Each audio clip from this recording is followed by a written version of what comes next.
You know, being here. What's up? I was thinking about something. What are we thinking about, bro? I was thinking about what's going on in the earth, right? What's happening in our minds?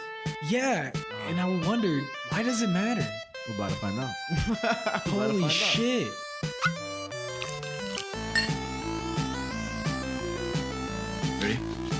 Ready? Just kidding. Welcome to Earth, Mind, and Matter. We said, fuck it, let's talk about albums. We said, let's talk about some movies and some fucking comics. This week in the universe, across the internet. So what's up, Javi? What's going on, Frankie? Oh shit! Oh my God, we're back. It's like we never left. You know what I'm trying to say? Real quick, I want to throw out a crazy idea out there for today's episode. Nah. Nah. What's up? What's up? What's up? I was thinking, how about we do this? I'll be Frankie and you be Javi. Fuck it. I guess let's do it, man. Should we just do the whole intro again over again? I don't know. What do you think, Javi? I can't do this right now, bro. Confuse the shit out of me, bro.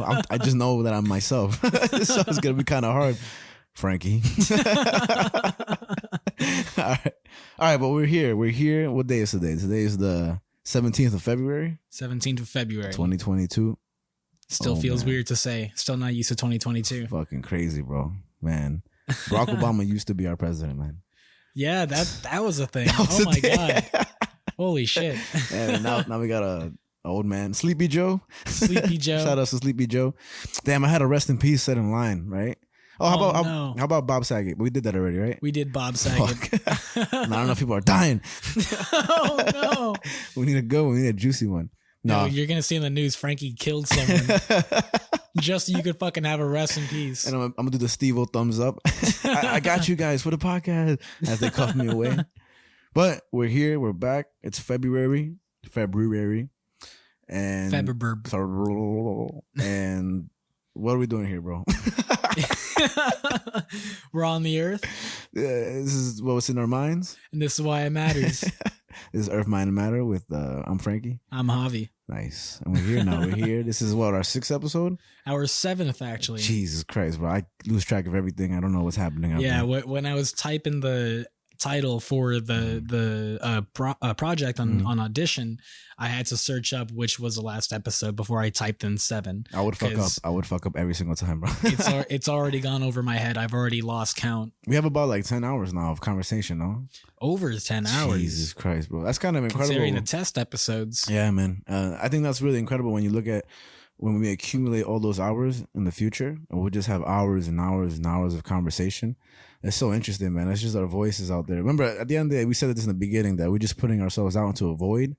The void of you guys' ear holes. That's really ultimately what it is. And yeah, man. Shout out to Juice WRLD. Anyway. Yeah, so this is Earth, Mind, and Matter. And if you guys are listening, of course, I'm always going to say thank you so much for listening. Me and Javi are always appreciative of it. We got a lot of stuff to talk about. We got a lot of interesting things to talk about. Today, I'm doing the whole topic hosting, and Javi is here always, you know. And yeah, man, I got a couple of things I want to talk about. But what's on your mind, Javi, before we get into this topic of conversation? Yeah, man, all I got to say is shout out to Art Spiegelman. Spiegelman, definitely. He's my guy.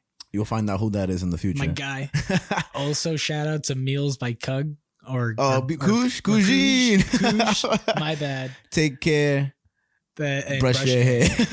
Damn, you gotta come in smooth like that guy. That motherfucker is slick and advertising the shit out of every restaurant. It's just the thing to me is that he's not. I don't think he's slick. I just think that he's like cheesy.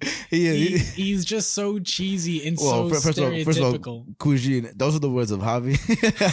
If you want to start a podcast on me and you, bro, we could do it. The Earth, Mind, and Cuisine.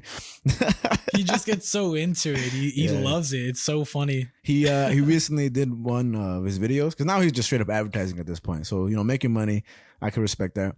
But he did one for Peter Pan Bakery, which is the I saw that. Yeah, man. I saw that one, and that's the bakery they used in Spider-Man, but also the one Spooderman.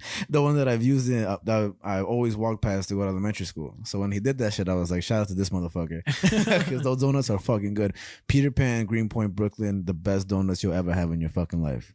Ooh. And so yeah, man, but yeah, shout out to those motherfuckers. But I don't know if you answered the question. How you doing, Javi? How you doing? I'm doing all right, man. Chilling. Nice. I'm vibing right now. Yeah. I feel myself in the space in between, within, without you. For those that don't know, Javi has a lightsaber tattoo. I do. It's pretty cool, man. He just spread out his arms like this. I know you can't see what I'm doing, but I'm also spreading out my arms. Wingspan. And I seen this tattoo, and I'm like, that's fucking crazy, man. So shout out to your tattoo. How was it like when you got your tattoo? The lightsaber one. It didn't hurt too much, actually. I think well, the one that hurt the least was my neck tattoo. Okay. Surprisingly enough, apparently I bled when it happened, but I didn't feel it. It's like you're getting needles shoved into your skin. Yeah, or something like that. I don't know. But I would never imagine. Yeah, my neck one didn't hurt too much. Okay. My lightsaber one didn't hurt too much either. Awesome. It took about 2 hours maybe. Awesome. Yeah, I got a tattoo done. I think it was done. I don't know, in the span of a while. I almost fell asleep, but it was like within my inner right arm, left arm. Whoops. And ultimately, what I'm trying to say, if you're contemplating getting a tattoo, just get that shit. You know, you only live once. Shout out to Drake. If you're thinking about it, it's because you want it. Facts, bro. Like all good things in the world. What? No, I'm just kidding. Okay. Bad joke. Anyway, I got some topics for you, right? That's how we do this show. And then we can move on to the A.M.C. section, such as, album, movies, comics.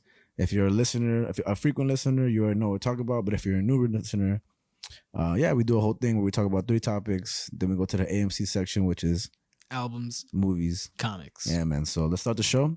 The show's starting, and the topics I'm going to be bringing up today to you are going to be the Ukraine and Russia situation that's happening right now. Okay. Going to get a little political, but I'm going to spice it up a little so we don't bore these motherfuckers. Because that shit already sounds boring as fuck. We're going to talk about... I don't know. Not if you're from Ukraine. Shout out to all the Ukrainian listeners. Y'all in danger, bro. We're going to talk about the person that was cured of HIV in New York. I saw that. That was a thing that happened. Very, very interesting, very juicy.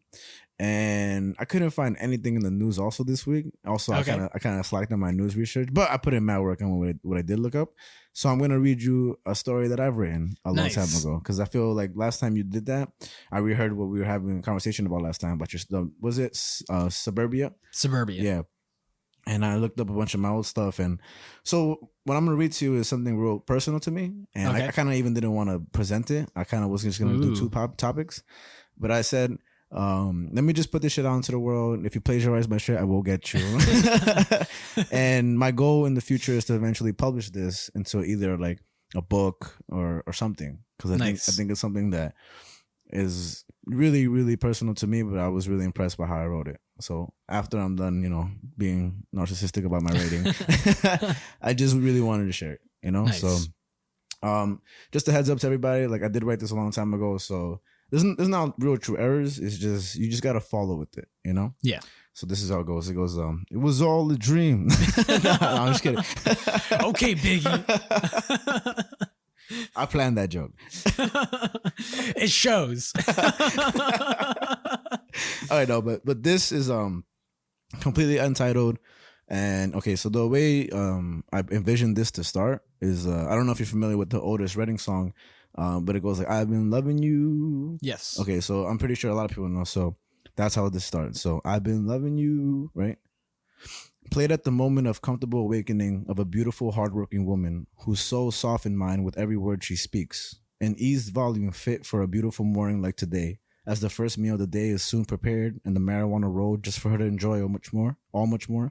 Because you see, her compelling beauty, which stole a glimpse of any person crossing her path, did not define her. To tell you the truth, I could care less about it. A queen, nonetheless. Catharsis within me as she proceeds day by day. A certain beauty arises when one just is, while the other's infatuation comes naturally. In a wondrous world with many doors to seek in and explore to the end of time, but seeing you is all I need. One's motive exists solely so it may be combated, may be pulled away from you, and despite your passion for it, above will always be the obsession with her. To describe you, I can only use the comparison of a rattlesnake. Astounding comparison, but there's aspects to all that inevitably get admired by another. And for you, my love, is the soft, soothing, and sexy voice you possess. Those eyes that hypnotize. What lies within is a wonder of your world. But as you seek beyond the enrapturing eye contact, not once will you grasp any of her. Yet she's already proceeded to grasp you fully. It is then you realize moments of emotion that set up shop and tell you that from here on out, this is part of your psyche now, and the craze it brings are blessings deriving from love. As the rattlesnake rattles, intrigued yet warns, intimidates and follows its naturalistic path, you, my love, will wake up, turn that strength you have on, assert when needed, but leaving desire no matter where you go. See, my love, if you are that snake, I am merely the snake charmer. The presence of it all would attract eyes to the one playing the melody, but true beauty is the serpent, arising for all to see. And within those glorious moments of presence, you're as admirable as you always are, flaunting your beauty that you know you have and showing that you're just as normal as the next person. But the next person to have your qualities is an impossibility to me. And although I do not realistically believe this, just know within your presence, I will force myself to. The snake charmer ends the show, puts the lid, and the audience applauds the charmer. The snake lies there, not satisfied, not enlightened. The snake just is. While praised, admirability, the prophet is on the mind of most. The bond the charmer makes with its comrade is all he needs. The snake is naturally gorgeous, flawless. The charmer will play till the end of time just to witness. Little snaps. Reading shit is so fucking hard because you feel this pressure of like, I can't fuck up that word. I sweat a little from my nose and shit. Holy fuck. But yeah, I wrote that. Man, I edited it, so my notes deleted from what year I wrote that. Yeah, it sucks ass. Roughly, circa what year? I would say maybe I was much younger. You know, I'm not that old right now. I'm still young and beautiful. Probably like I would say like 5 years ago, 4 years ago, probably a little even earlier than that. Okay. And I must have been listening to the Otis Redding song at that moment. But the reason I bring it up is because I really didn't want to bring up a bullshit article or something, you know. And because again, you shared something before, like I really wanted to share that, and it's kind of hard to follow because it is very wordy. But I think what it really captures is that like a romantic essence. You know, this like idea of a snake and a snake charmer and just speaking highly of this person, this woman, you know, and I had that within me. And the reason I bring it up is just because I've always been a person that thinks that love is such a huge topic in the world, you know, and expressing it is pretty cool. So that was pretty much a sum of what I was going through in that moment, you know, and I haven't written in a while. But that's some cool shit right there to me. Yeah, I mean, I could definitely like without any context outside of the story, I could already imagine like the space or the mindset that you're probably in when you wrote this. Yeah. But I think it was a pretty interesting story. You have very poetic words. You kind of just like flow around with it very nicely. Yeah, man. It's like kind. Ironically, or not ironically, I guess, but kind of like the snake charmer, it's very entrancing in that way. Yeah. Oh wow, I didn't even think about that. That's fucking awesome. But I think it works pretty well, and I enjoyed how you were able to sort of segue into sort of the relationship stuff into the snake and snake charmer perspective of it, because that to me that came out of nowhere, and I was like, oh, okay, and then you went with it, and I was like, all right, okay, nice. Yeah. There's a song from Blink-182 called Snake Charmer. Ooh. Probably a good song, right? Yeah, nice. It's a pretty decent song. I hear you like Blink-182. Just a little bit. I gotta check that song out, man. Fuck it, man. Yeah, I mean that's actually pretty cool, and I think that's kind of interesting that you bring that up, because I think that's important to read your shit out and have other people not like criticize, but of course criticism is great, but I've never heard that perspective. You know, where you say. Basically, how I'm talking and reading it's kind of like the snake charmer in itself to the reader, I guess, right? That's what you're trying to say. And that's kind of cool, man. And I think what it introduces is a dialogue for whatever I just talked about. And many people love to write and draw, and I think it's all about how the person interprets it. And I just wanted to put it out there because I genuinely, that's one of I think the favorite piece I've ever written in my whole life. You know, so I'm very happy and content with that. And I want to be able to publish it in the future just because I think it should be out there for somebody else to hear. Now, was that written with the intention of like poetry in mind, or did you just kind of write it as prose? I'm pretty sure I just wrote it like sitting down. Like, I mean, I know, of course, sitting down, standing, like I was doing a cartwheel. Use a standing desk. Basically. No, I when I write like that, I kind of just got into it. You know, I just felt this little emergence of, you know, words that just had to come out, and it was just kind of in one shot, you know. And so that's why it impresses me, because even when I read it today, I still see something is there within that. Like, that's not just a simple piece of writing. There's like emotion in that, and there's desire, and it's about, you know, this person or whatever. And I think I've only shared it with like one other person before, you know. So, and now the whole world knows. You motherfuckers just got a little bit inside my brain. So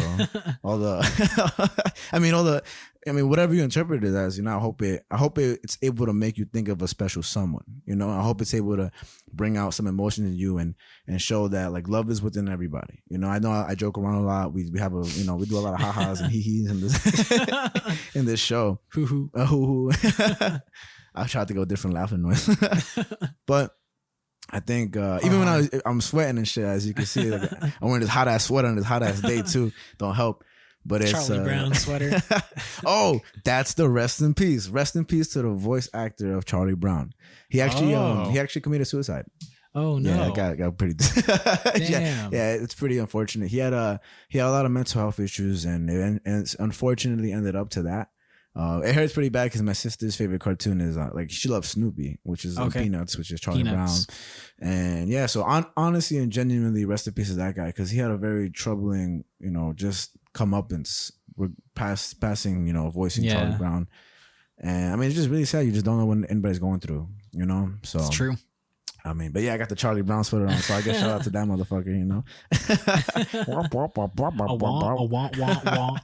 Everybody's like, yo, what the fuck is Charlie Brown? What is Peanuts? You know? Man, it really shows the age in the audience too. Facts, man. And I mean, I love old shit like that, like cartoons. And somebody asked me recently, well, what did you watch when you were younger? Brian asked me, or one of our friends, Brian. He's not my friend. Our enemy. No, he's your friend. He's not my friend. You know, a little bit of half and half. And one of my favorite shit to watch when I was younger was like Ren and Stimpy. You know, Ren and Stimpy, Classic. Tom and Jerry, classic. He said Scooby-Doo, which is awesome. Yeah.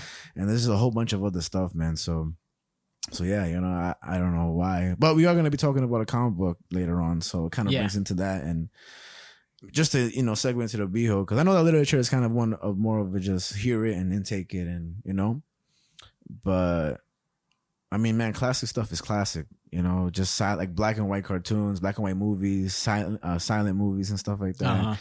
Those things are just never going to happen again, genuinely, you know.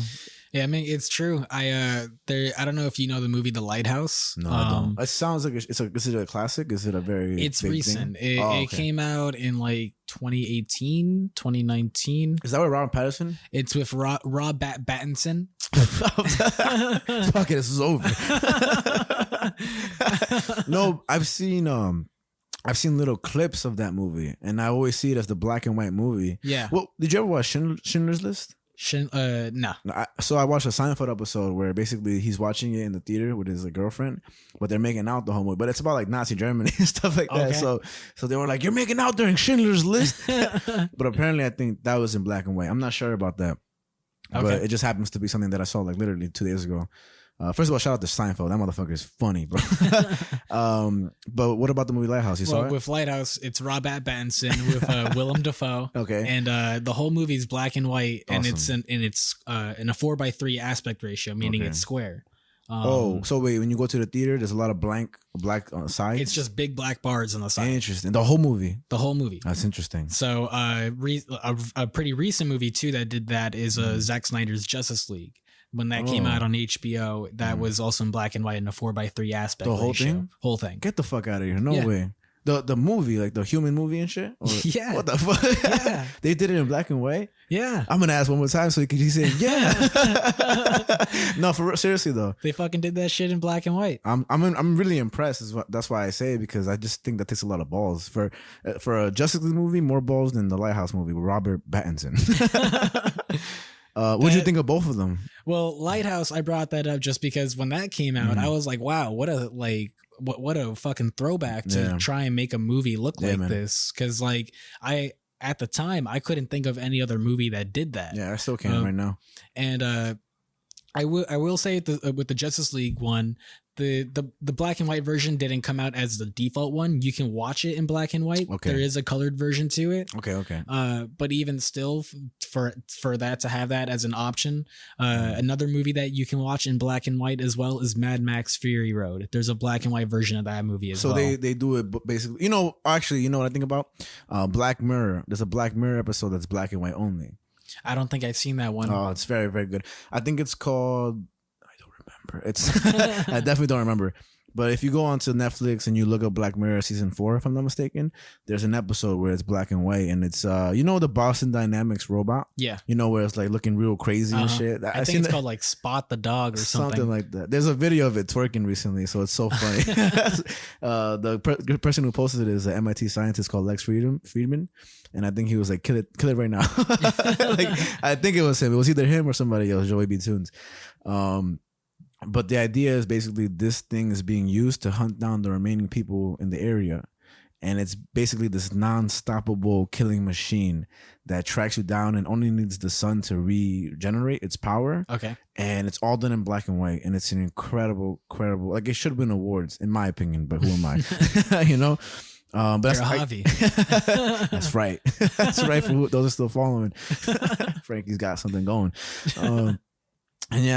But again, like back to the point of it being as genuine as it could be, because we can say all these movies right now, but literally there's a whole time period, like Alfred Hitchcock, if I'm not mistaken, right? Or maybe not even. Was it in black and white, his movies? Like The Birds or something like that?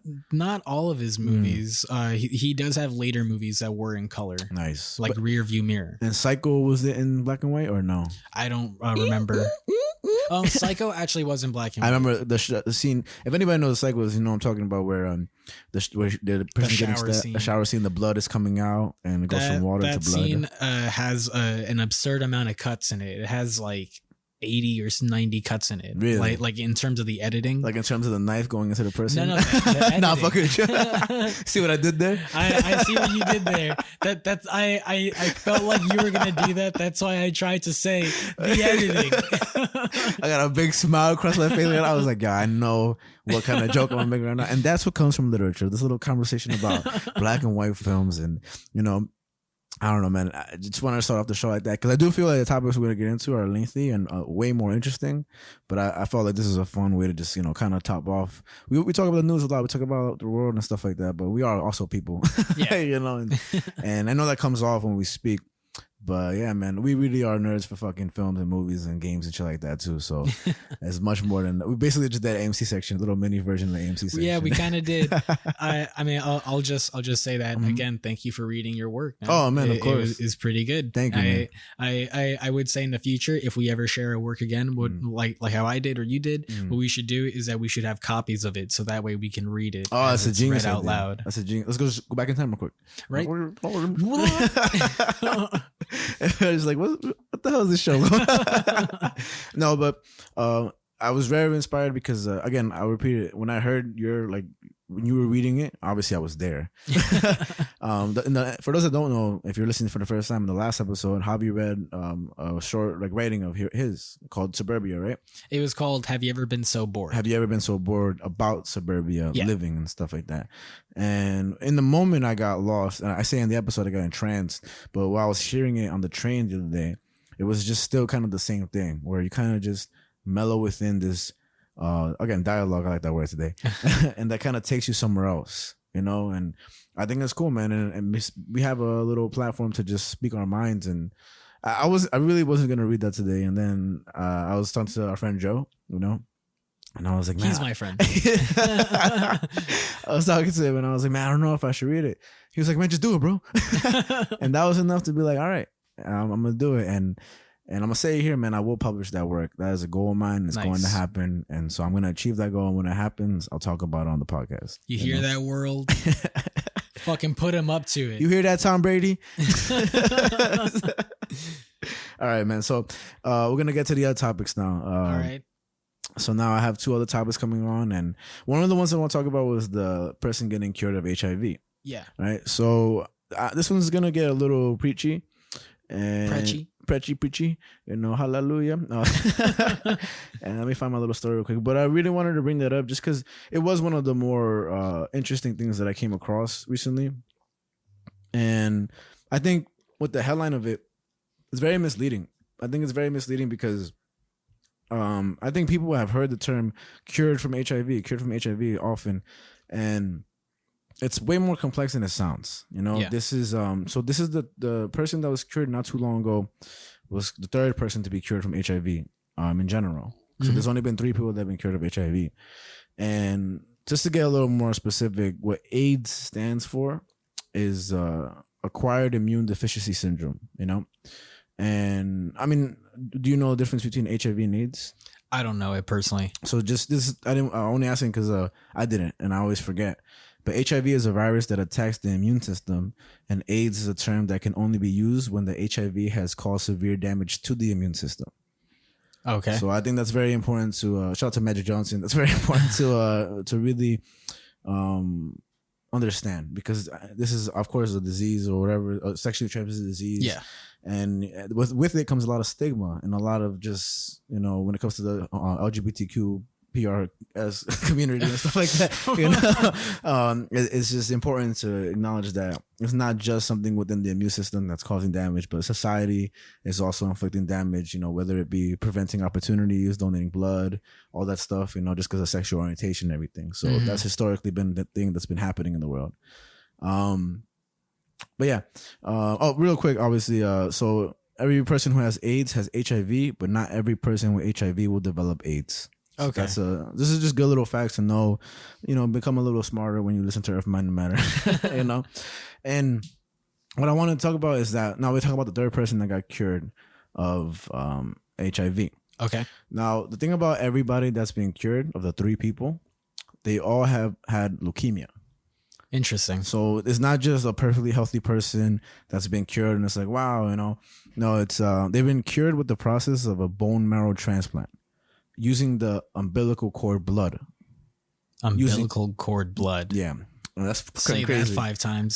Umbilical cord blood, umbilical cord blood, umbilical cord blood, umbilical cord blood, umbilical blood. Fuck, I had it 5 fucking. Oh my God. Jesus Christ. I thought you had it for a second. I just got too fucking confident, bro. Jesus Christ. Fuck this show.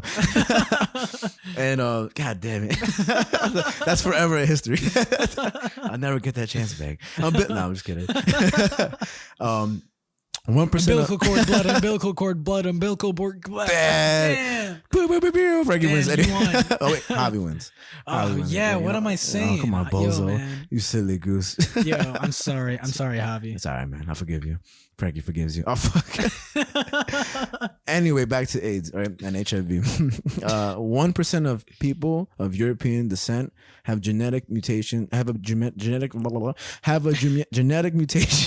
that makes them immune from HIV. So 1% of Caucasians, have this genetic mutation that makes them immune from HIV. And essentially, with somebody who has leukemia, when they get a bone transplant, they would get a transplant from one of the people that have this genetic mutation. And the process is kind of crazy because it's very dangerous and could be also fatal. This is not something that can be done regularly, and people can die.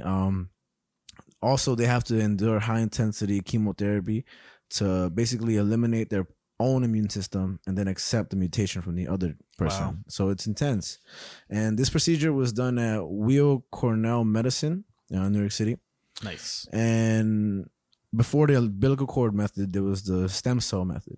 And do you know what stem cells ultimately is? There's like a whole South Park episode. Oh, that's exactly. Yeah. I think there's a couple of things that we all know something from, and I think South Park is very famous for talking about the stem cell. And VO. You ever seen the VO episode? Yeah. If you have never watched the VO episode of South Park, please check it out. Baby cows' lives matter, because that shit is crazy. But I've had VO before and it's fucking delicious, bro. You ever had VO? I have not. Oh man, baby cows taste so fucking good. They put little eyelashes on the baby cows. Oh no! Oh no! And then Stan, he becomes vegetarian, right? Because he doesn't want to eat meet anymore because he feels so bad, and so he starts developing sores all over his body, and the doctor's like, oh my god, it seems that your son is becoming a giant pussy.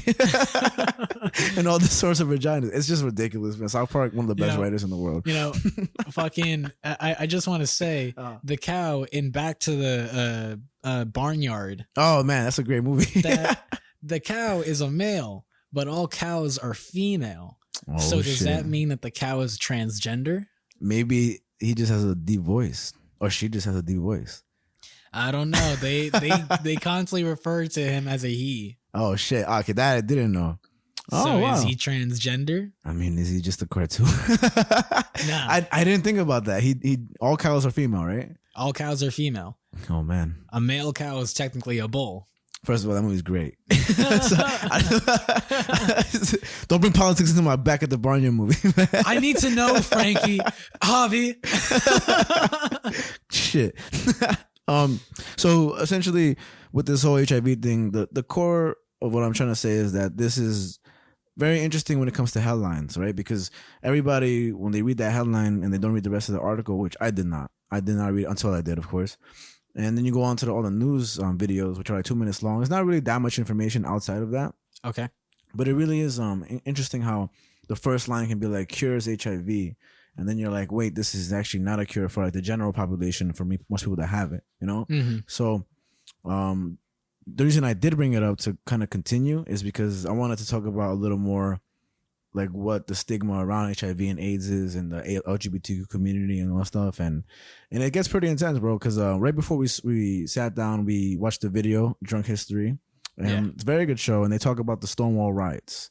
And if you don't know what it is, Javi, how about you explain what the Stonewall riots is? Stonewall riots? Yeah. Ooh, I'm not going to do a good job of it. I'm not going to lie. Based off the little show we just seen, what was it, the ultimate wrap-up?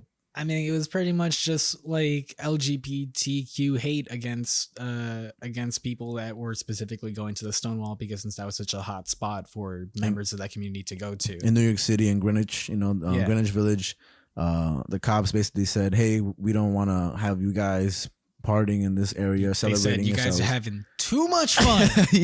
No more.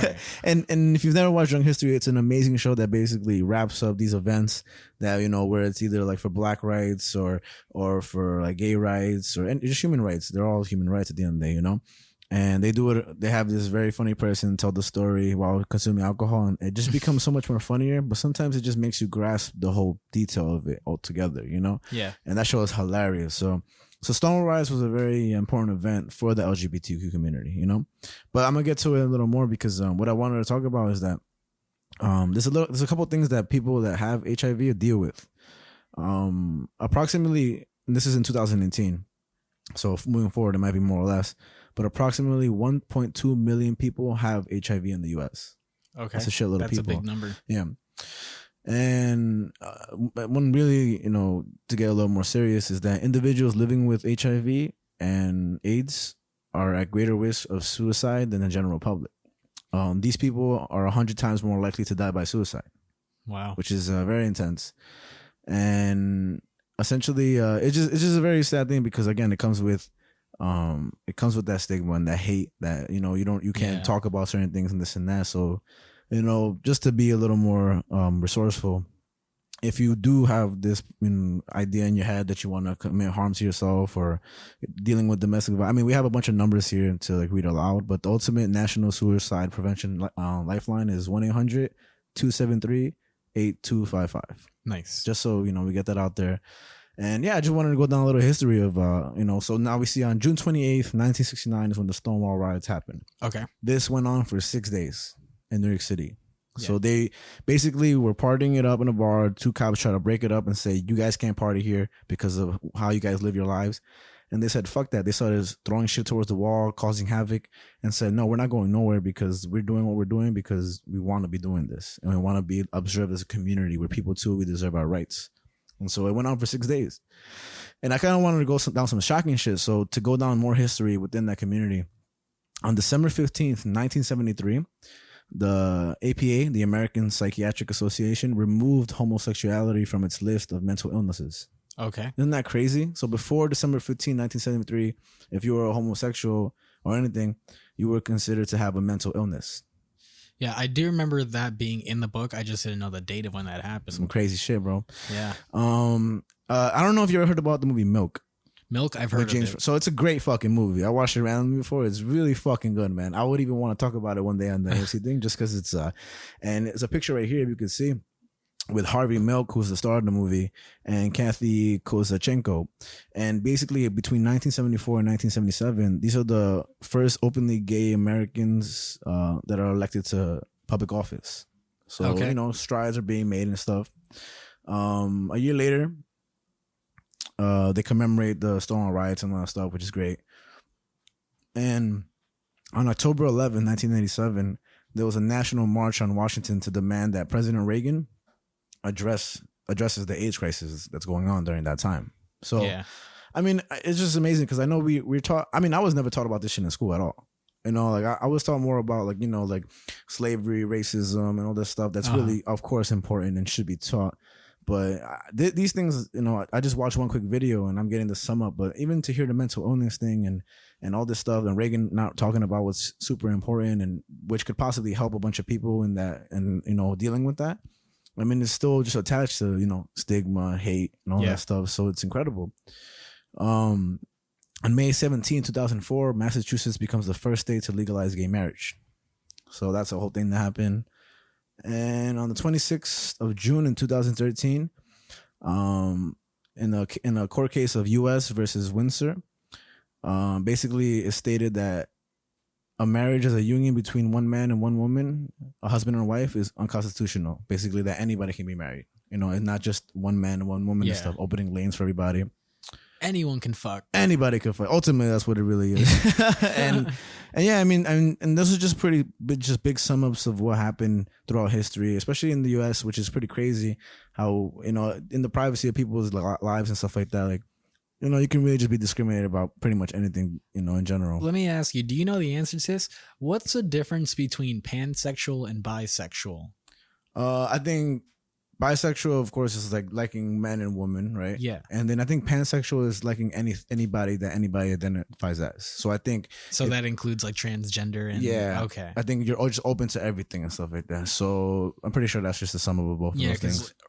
For a second, I was like, wait, what's the difference? Are they kind of the same thing? I mean, I think it just gets down to the complexity of like sexual orientation and stuff like that, right? Because it really is a big just board of things, you know. And I know there's, you know, mind you, there's a conversation to be had about these things, because I think it's just interesting nowadays how everybody is. I mean, it's being advocated so much, but I also think it's being pushed on to a lot of people that are younger in terms of like wondering about your sexuality, and what age should we start to wonder about sexuality, or when should it be taught to children and stuff like that, you know. I don't think there's a correct answer or not, you know. I think some people agree people can decide when they're 12, and some people think it's much older, but these are like the drinking age made up. These are just made up, you know. We don't really know, you know. So it's just interesting. And yeah, so what's your thoughts about that stuff? I know I got a little historical right there. No, I mean, Stonewall riots, I remember I learned about that stuff because I was going around the city, and going Greenwich, I saw the Stonewall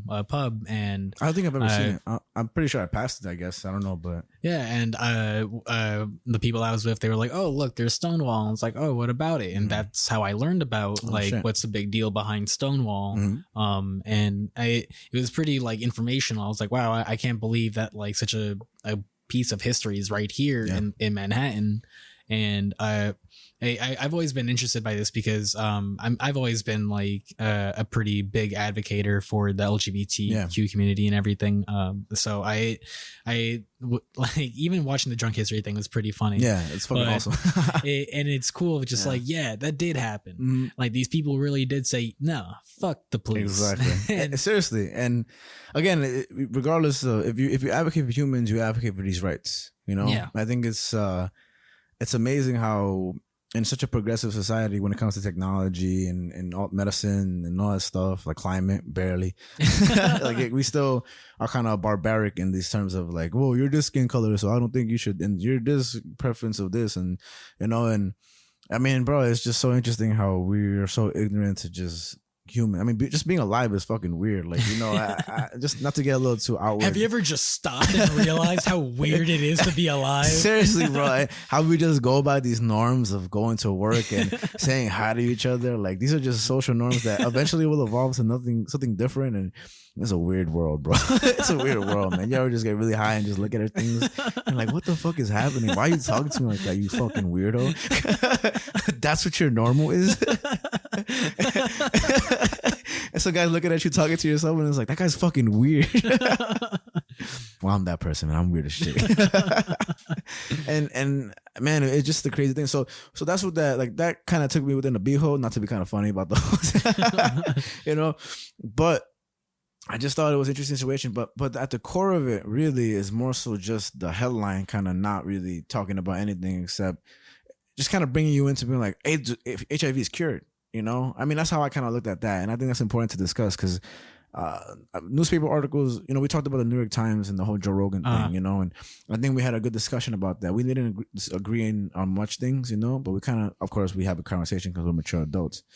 But I think newspapers have a responsibility to be a little more clear with what they're saying, you know, because they're not wrong technically, but they're also they know what they're doing with that kind of language, right?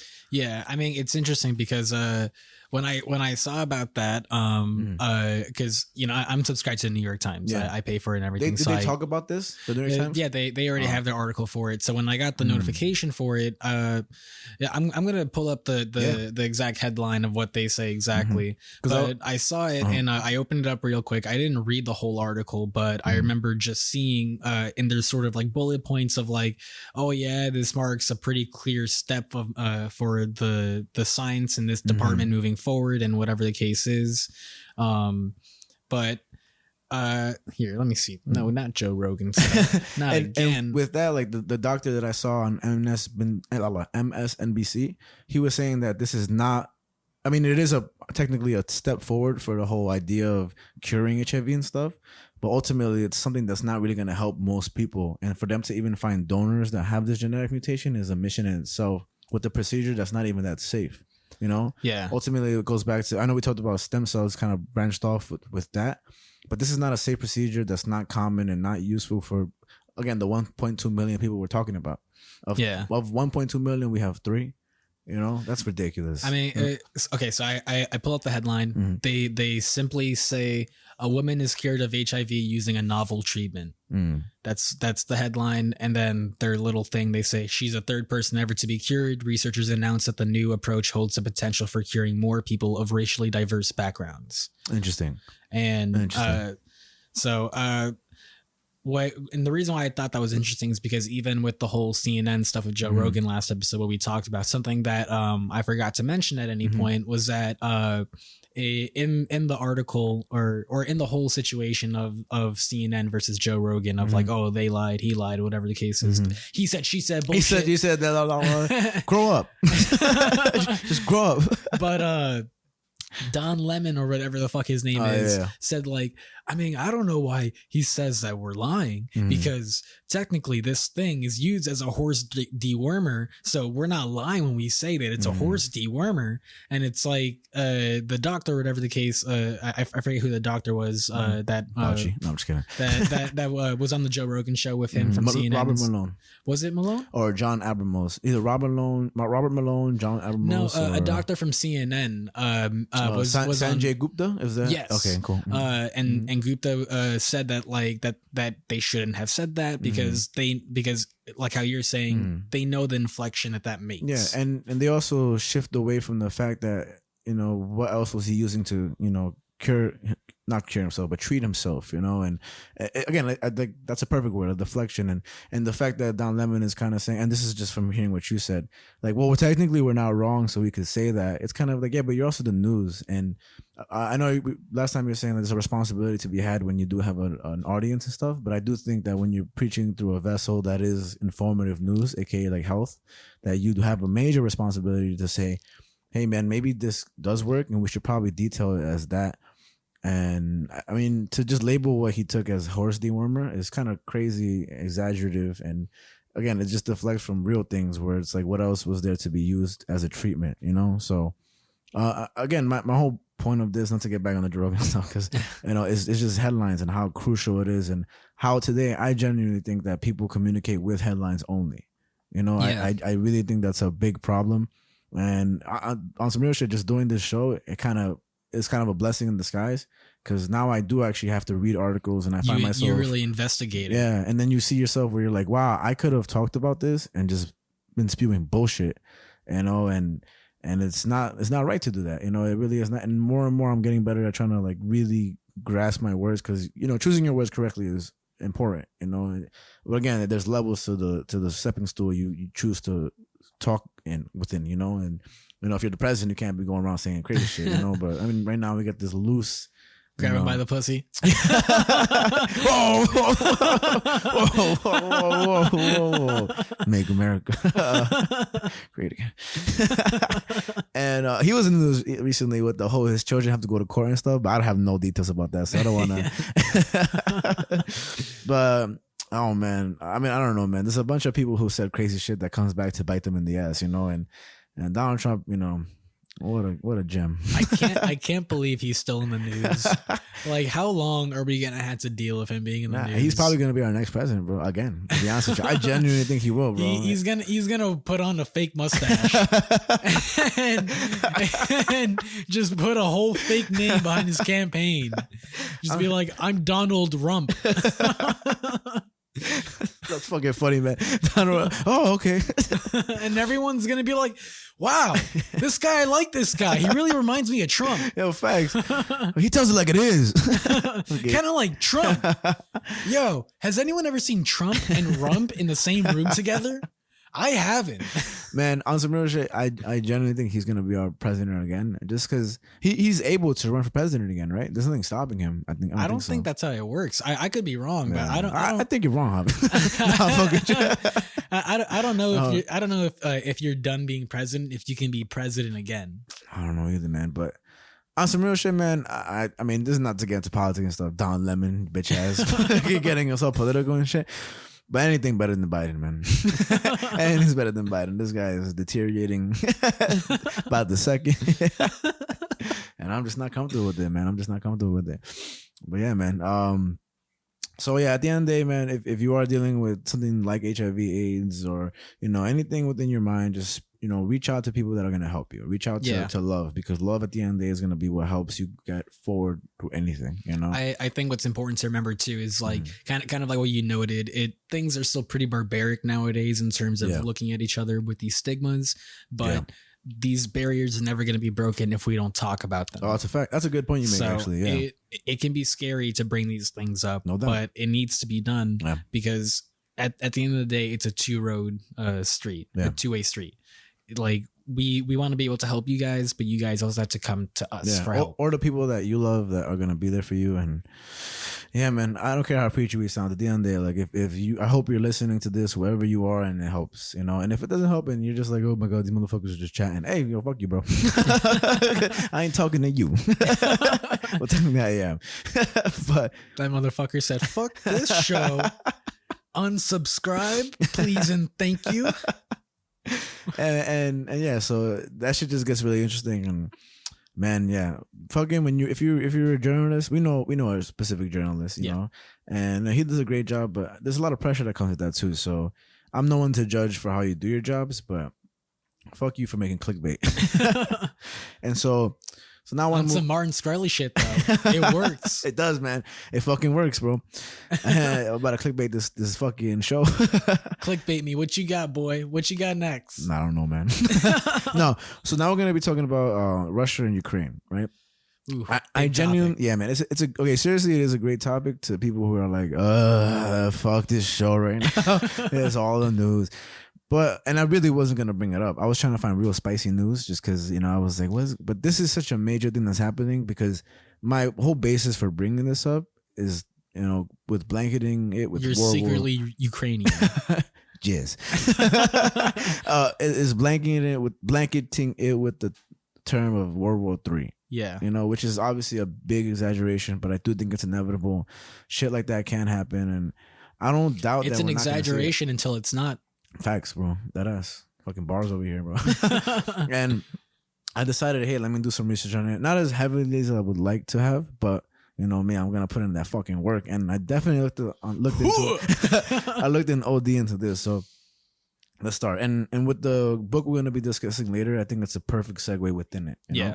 So I'm gonna talk about Russia right now. So in 1922, Russia had the Soviet Union. Do you know what that is?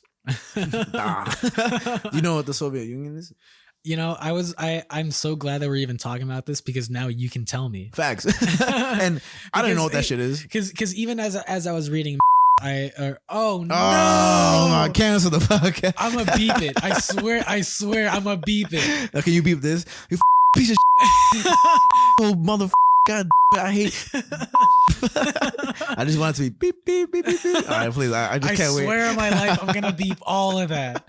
You're not gonna know until you know, motherfuckers. So he basically said what we're gonna talk about later, which is anyways. That's gonna be so fun to hear those beeps. I love that shit. I love when they have a super clean show and they're just like, oh, beep. And it's just like, where the fuck did that come from? A really good show, by the way, is The Americans. The Americans? Okay. It's on I've always FX. been interested about that show. Very, very great show. And they give you a little background. It's exaggerated, dramatized, right? That's what you say? Dramatization. Whatever. And they do that within the whole concept of Soviet Union spies, what were they called? KGB, there we go. And so, but I have no idea what the fuck the Soviet Union was ever. Yeah, because when I was reading the book that we read, they were talking about all right, don't repeat. when they were mentioning communism, I felt like I needed a refresher of like, okay, but what is communism? Exactly. And I do not have the definition of communism, but I can tell you that the Soviet Union was formed in 1922, and what it was facts. It was a union of 15 Republican states, and later on, the Soviet Union fell in 1991. Right, so now we're talking about Ukraine, and on August 24th, 1991, with the fall of the Soviet Union, Ukraine declared its independence and basically kind of enforced its ties with the West, the U.S., and pursued democracy in general because communism is a no-no. You know, China. You really did the Trump China there. I was about to, but I don't want nobody on my ass. Freedom of speech, motherfuckers. And so. Basically in 2005 and 2014, protesters rejected Russian supremacy and sought to join the European Union and NATO, which is the North Atlantic Treaty Organization, right? Trust me, it gets juicier, right? So, you know, when you say it gets juicier and you got to really tell people that, again, this is the fucking news, but World War III motherfuckers. You know, all that throwing stuff. Some lasers. This is gonna be a sound effect episode.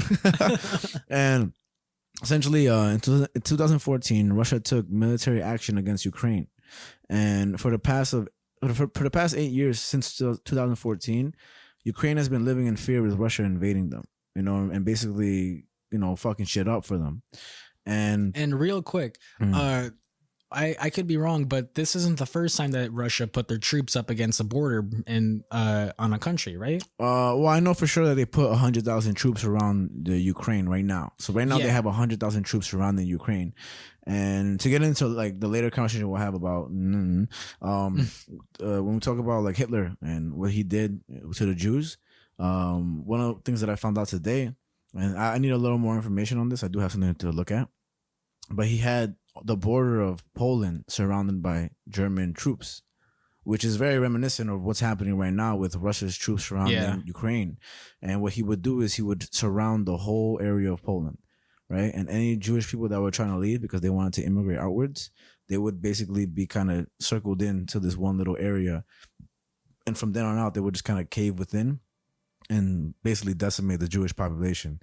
And it's fucking terrible. And that's why that's kind of the turning point to why I said this is more important to talk about now, because on a sidetrack, I think what's important is history. You know, I'm not a big history freak. I honestly used to hate that shit. I used to call history class storytelling class. It's just like, you know, and my family has always questioned why I'm so bad with history, because since I'm a storyteller, they're always like, just look at it as stories. Yeah, exactly. But history to me has always been so difficult. I can't ever like get on it like that. I guess because it's a mixture of math and English and everything, right? And attention span and memory, because you got to remember years and shit. And everything. Yeah, I'm awful at remembering the years and stuff like that. It's too much for me. That's why I got these notes. But again, I know people say this all the time, that history repeats itself. I'm like on the fence with that. Because it does. I was waiting for the wild shit this episode, and that's it right there. I mean, history repeats itself, but why? I don't know. There's only so much that we can do that's different. Like war is gonna keep happening, right? So I don't know how I'm trying to say this, right? But I think it just takes different people to create different situations for the world, and I think the people that repeat history, are they to blame, or are we just allowing it to happen again? I don't even know if that justifies the point I'm trying to make, but I don't think that's true. I don't think history repeats itself. I think history would say otherwise. Fuck it. Yeah, you're right. I think history is ever evolving, and I think you just we gotta have a whole dialogue about this whole thing. Oh, before goddamn shit. I wanted to do this in the beginning of the episode. Hey Siri, can you define zeitgeist? Zeitgeist means the defining spirit or mood of a particular period of history is shown by the ideas and beliefs of the time. I feel like because we're talking about history so much, I thought it was just cool. I like the word zeitgeist. Okay. So, I would just want to use it. So are we zeitgeist? I guess. I don't even know what it means. I don't know what the fuck you just said. Anyway, back to Ukraine. So we're going to 2005 and 2014. There was protests that rejected Russian supremacy, basically saying, Russia, get out. Fuck your Soviet Union bullshit. We don't want this, right? And so when it comes to Russia and the famous, the one and only Vladimir Putin, that we all know in memes, right? But we don't know shit about what he's doing except the historian freaks that wear glasses. Damn, that means half our coworkers are historians. I guess so, man. If you wear glasses, you look way smarter. Look at Shaq before he wore glasses, and look at Shaq when he wears glasses. Looks like he knows what he's talking about way more with glasses. I can't wait till I have to wear glasses. I'm gonna look so fucking smart. Contacts all day. But Vladimir's ideology, Vladimir Putin, I don't know how much I've heard his basis, but Putin's ideology is that Russians and Ukrainians were one people, a single whole. It's basically saying that we are interconnected. Russia is right next to Ukraine, and we are all one people. We are not separate. And because of the Soviet Union, they used to be conjoined and stuff like that. He doesn't want Ukraine to leave, essentially. Okay. And so, what the U.S. Secretary of State has said to this threat of Russian aggression, he says, if they do anything to Ukraine, there will be a swift, severe, and united response. America. And yeah, so in 1991, Ukraine became independent after the collapse of the Soviet Union.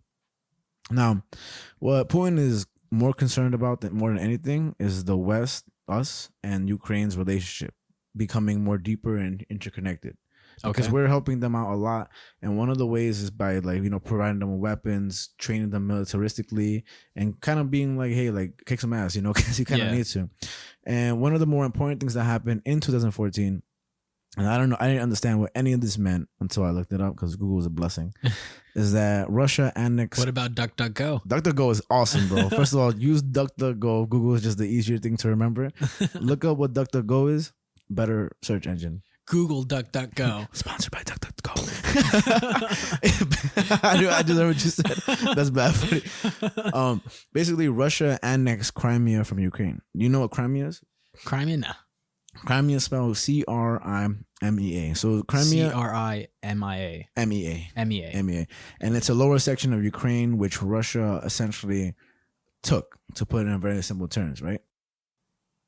The West and Ukraine looked at this as Russia's doing, but Russia denied any of it. They were like, "No way, we didn't do that shit, bro. We didn't. Come on, Putin, right?" And what they said, I'm Putin. I wouldn't do something like that. What? Come on, you putting words in my mouth.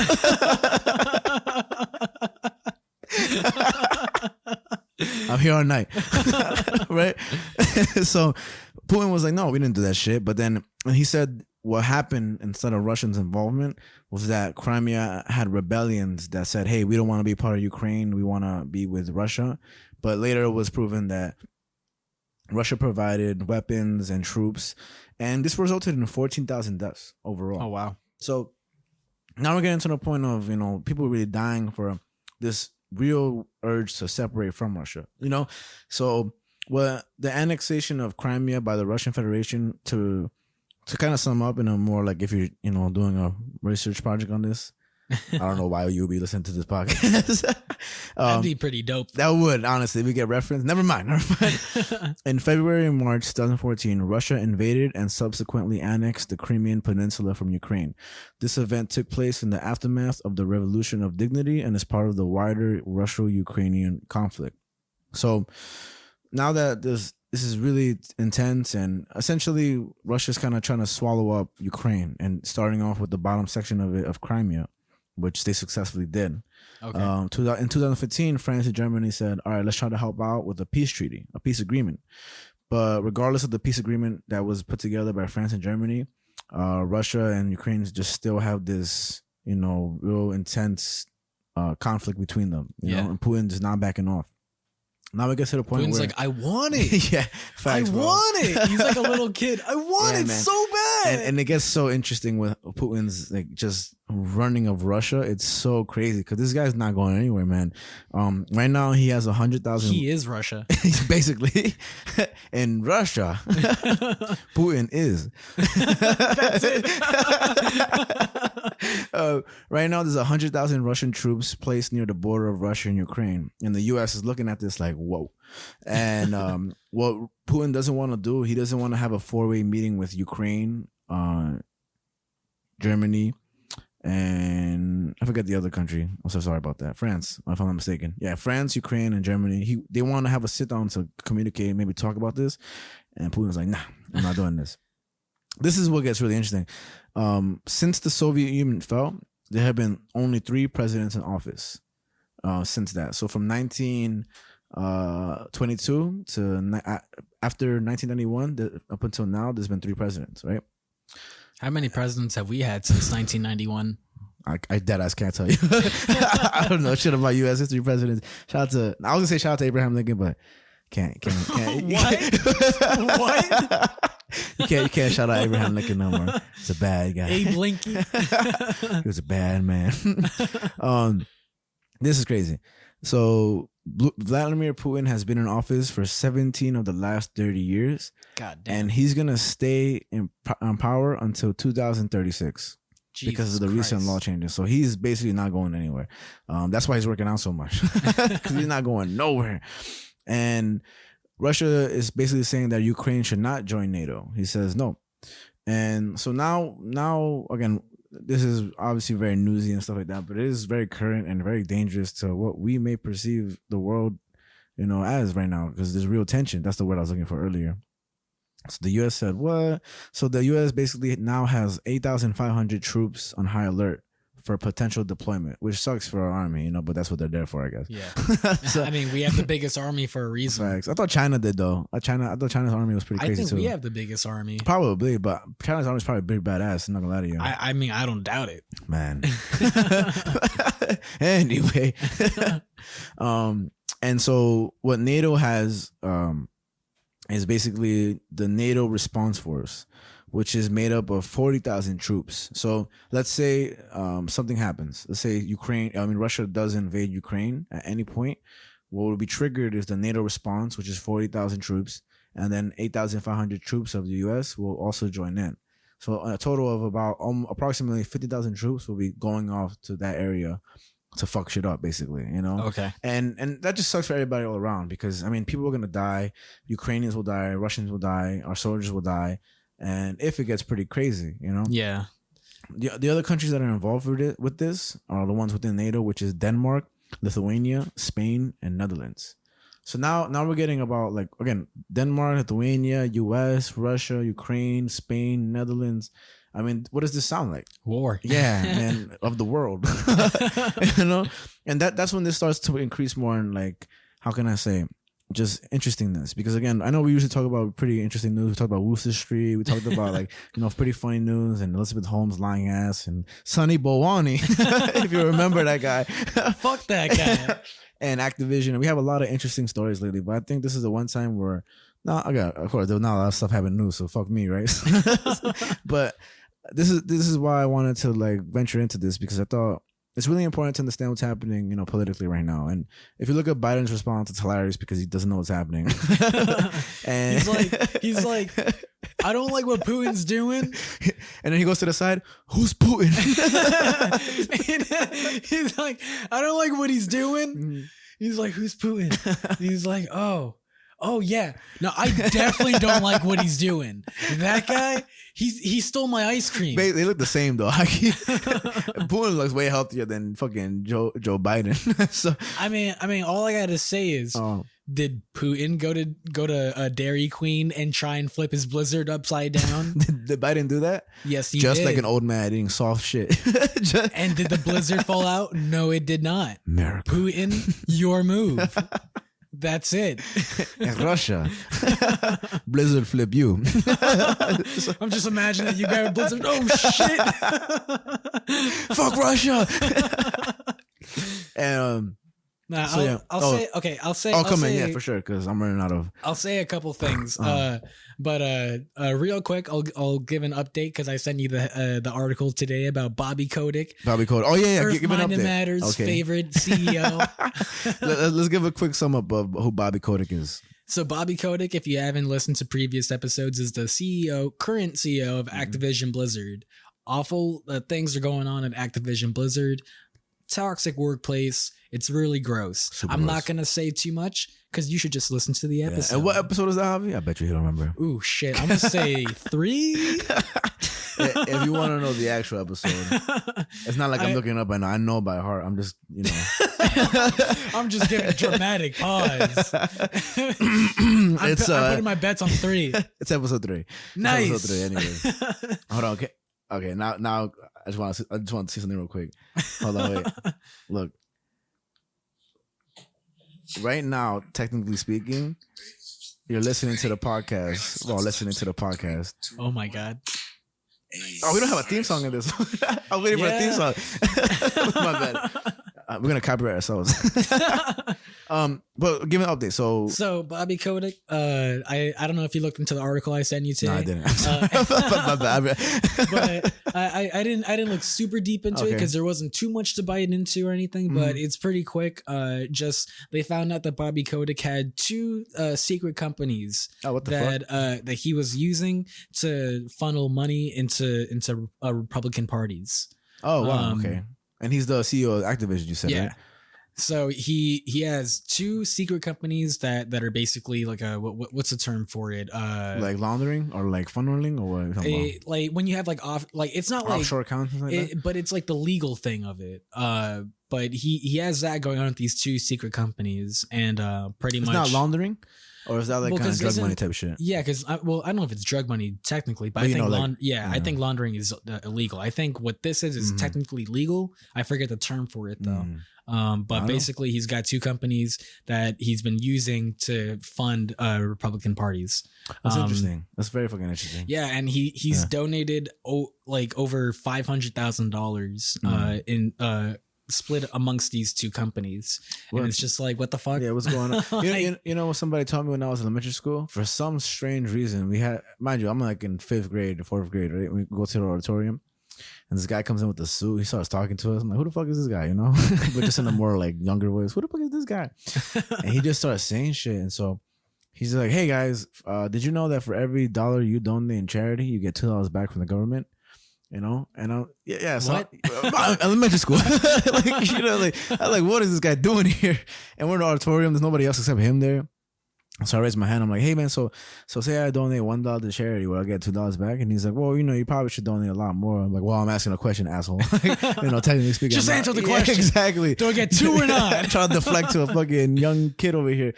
And yeah, I mean, I don't know, but I mean, that's the interesting thing about charity, right? How I know this is not technically charity. This is more like you mentioned the Republican Party, but what you say donated money, right? Yeah.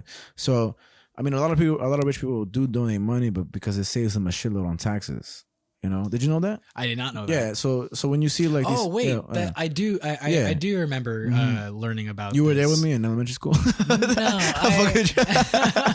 I mean, what school did you go to? I'll beep it out. I went to PS31. Beep. You don't got to beep it out. Shout out to PS31, man. That's a good ass fucking school right there. I did ass was in the chess team. Anyway, but that's interesting because it really is just kind of I don't know if facade's the right word, but you kind of put on this little mask of, oh, I'm a good person, you know, I'm doing money, but what you're really doing is saving a shitload on taxes, you know. And, when I did a whole thing with charity, I donated some money and I saved a couple bucks on my taxes and stuff too, you know. So that was kind of cool, you know, to save some money. I told my accountant, I was like, yo, bro.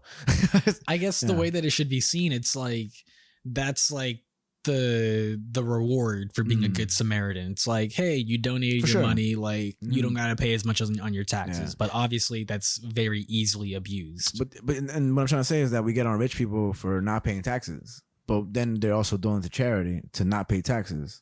Yeah, interesting, so right? That's why I say it's like it's easily abusable. Yeah, and so it's a tricky system. Yeah, it's like I like you can't really say much to it because it's like, what do you do about it? Yeah, it's just. You want them to stop donating money? That's what I'm trying to say. It gets crazy. And actually, I just, getting on the topic, I just remembered about Elon Musk, right? So a lot of people fucking get on his ass for a lot of stuff. And I'm not going to pretend, I really don't know the guy personally, you know. I do. Come on, Elon, I don't know you.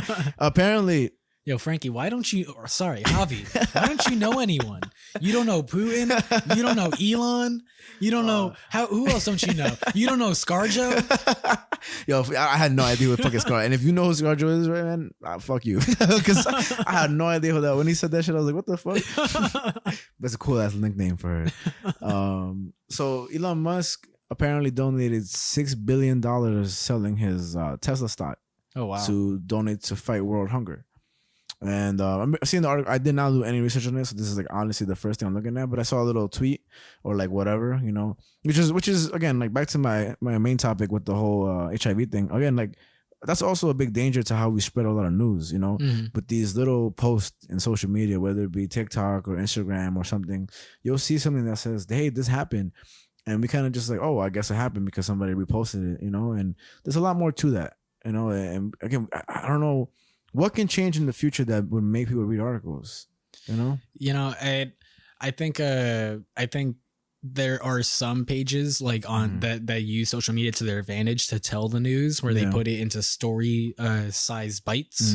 Like I know Snapchat like has like news things on like their explore page. Okay, but it's so just riddled amongst the million other influencers on there, and so there's no right answer to it because you can make it as accessible as possible, but still no one will look at it. Yeah, I think one good idea would be to just have a page where there's no text at all. It's just sound bites, and the only way you can take it in is by listening to the whole thing. So like a podcast? No. Man, I just thought of the craziest shit ever. You ever invent something that's already invented? I really thought about it. I was like, wait. No, what I'm trying to say is you know, on Instagram you get like you go onto a page, right? And there's a bunch of squares and then the picture is a caption. So imagine like the little what's the avatar for their page? Profile picture. The profile picture is nothing, it's black, right? And then every post is just kind of like audio frequency, like maybe 10 seconds long or like 30 seconds long. And it's basically just a sum of the article. As you know, instead of reading the news, you kind of just hear the news. So there's no headlines. It's just straight up. You click on it and you hear it. Maybe that would help spread news a little easier. I mean, there are ways of doing that because I remember I used to have my alarm set up where it would tell me the news, and you could set it where the alarm, you could set the news so that you could choose the specific providers that it gave you, and you could let it tell you for how long to go for. Okay. So you could, I remember I used to set it for 5 minutes. So for 5 minutes, I got like 2 or 3 sources of just like headlines pretty much. And it's like, okay, there's like kind of my daily news, like waking me up type deal. Yeah. And so like I said, you can make it as accessible as possible, but still people are not going to do it. Yeah, it just takes attention span and you have to dedicate yourself to reading a fucking article, man, because it really is a whole lot of work.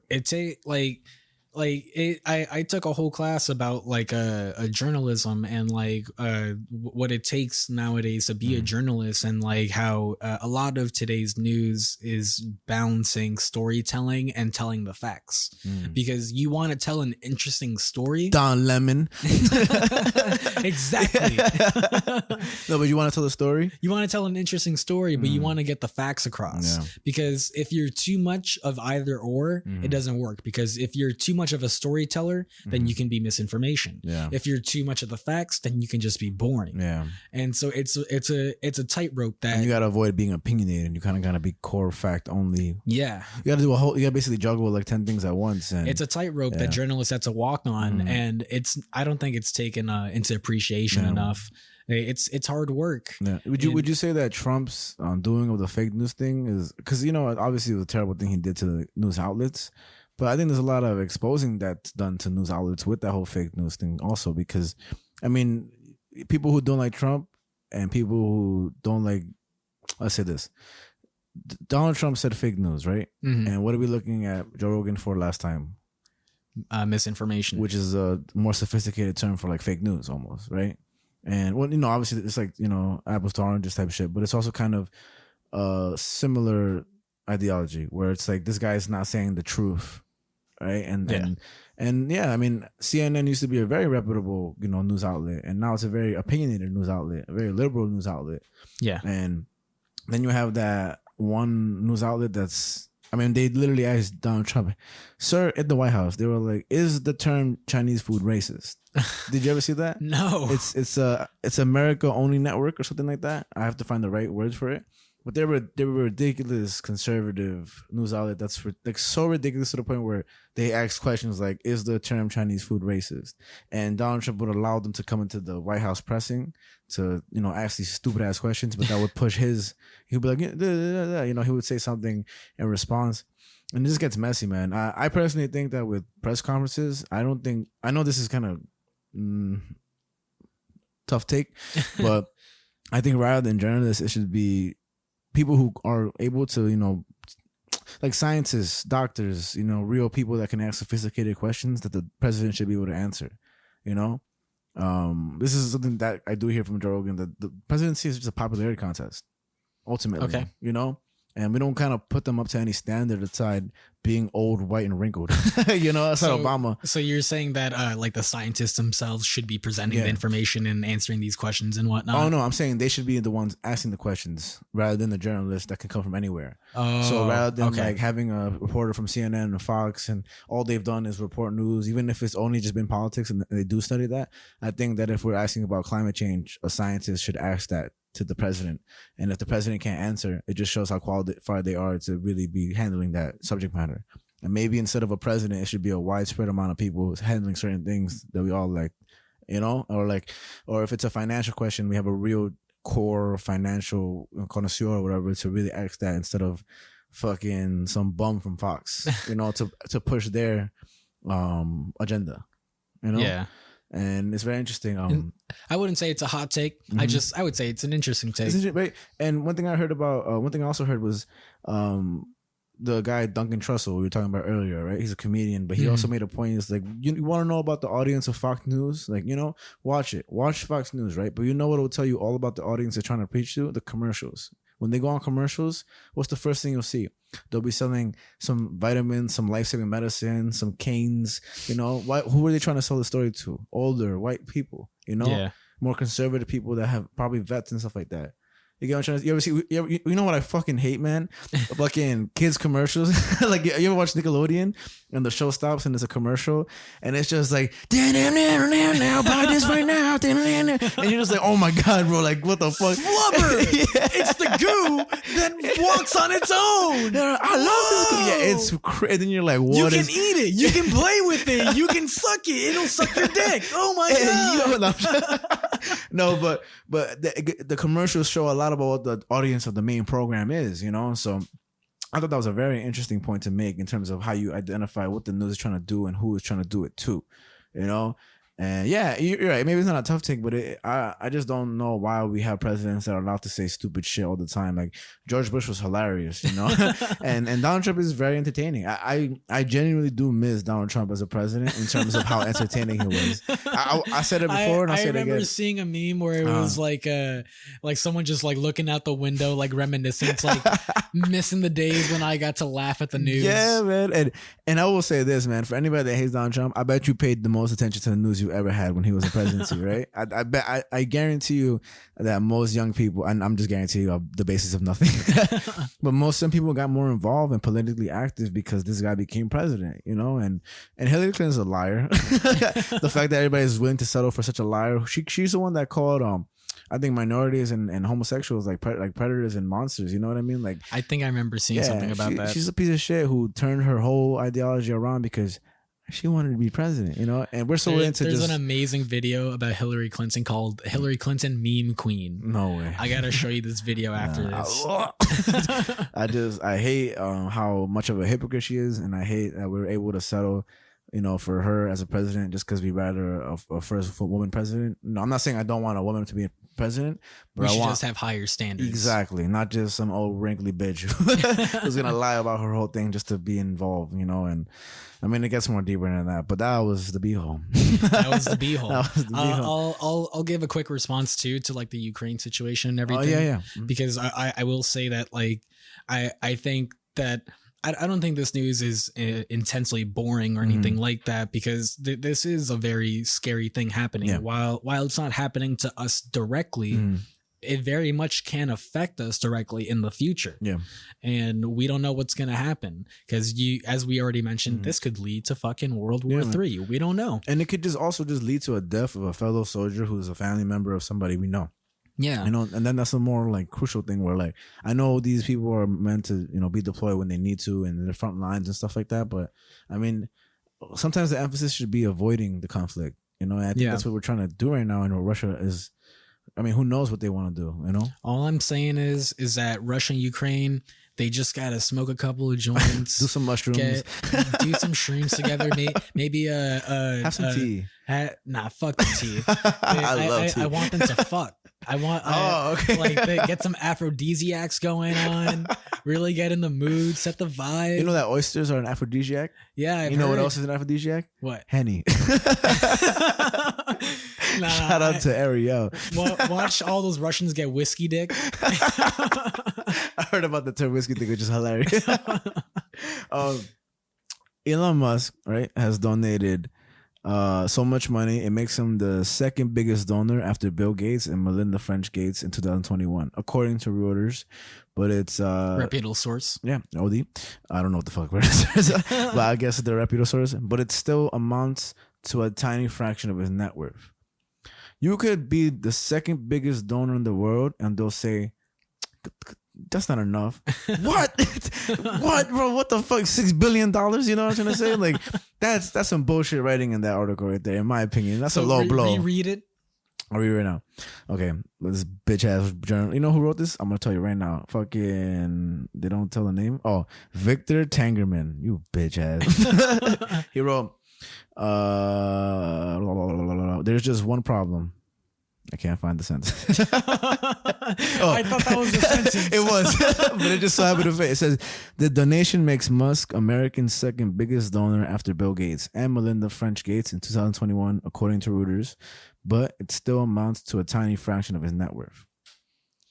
I mean, I wouldn't say it's not like, but he's not donating enough. It's not saying it directly, but it's kind of like shoving that narrative, you know? I don't think it's shoving the narrative personally. I think it's just saying it's like, but it's still a fraction of his wealth. It's just a good little throw in.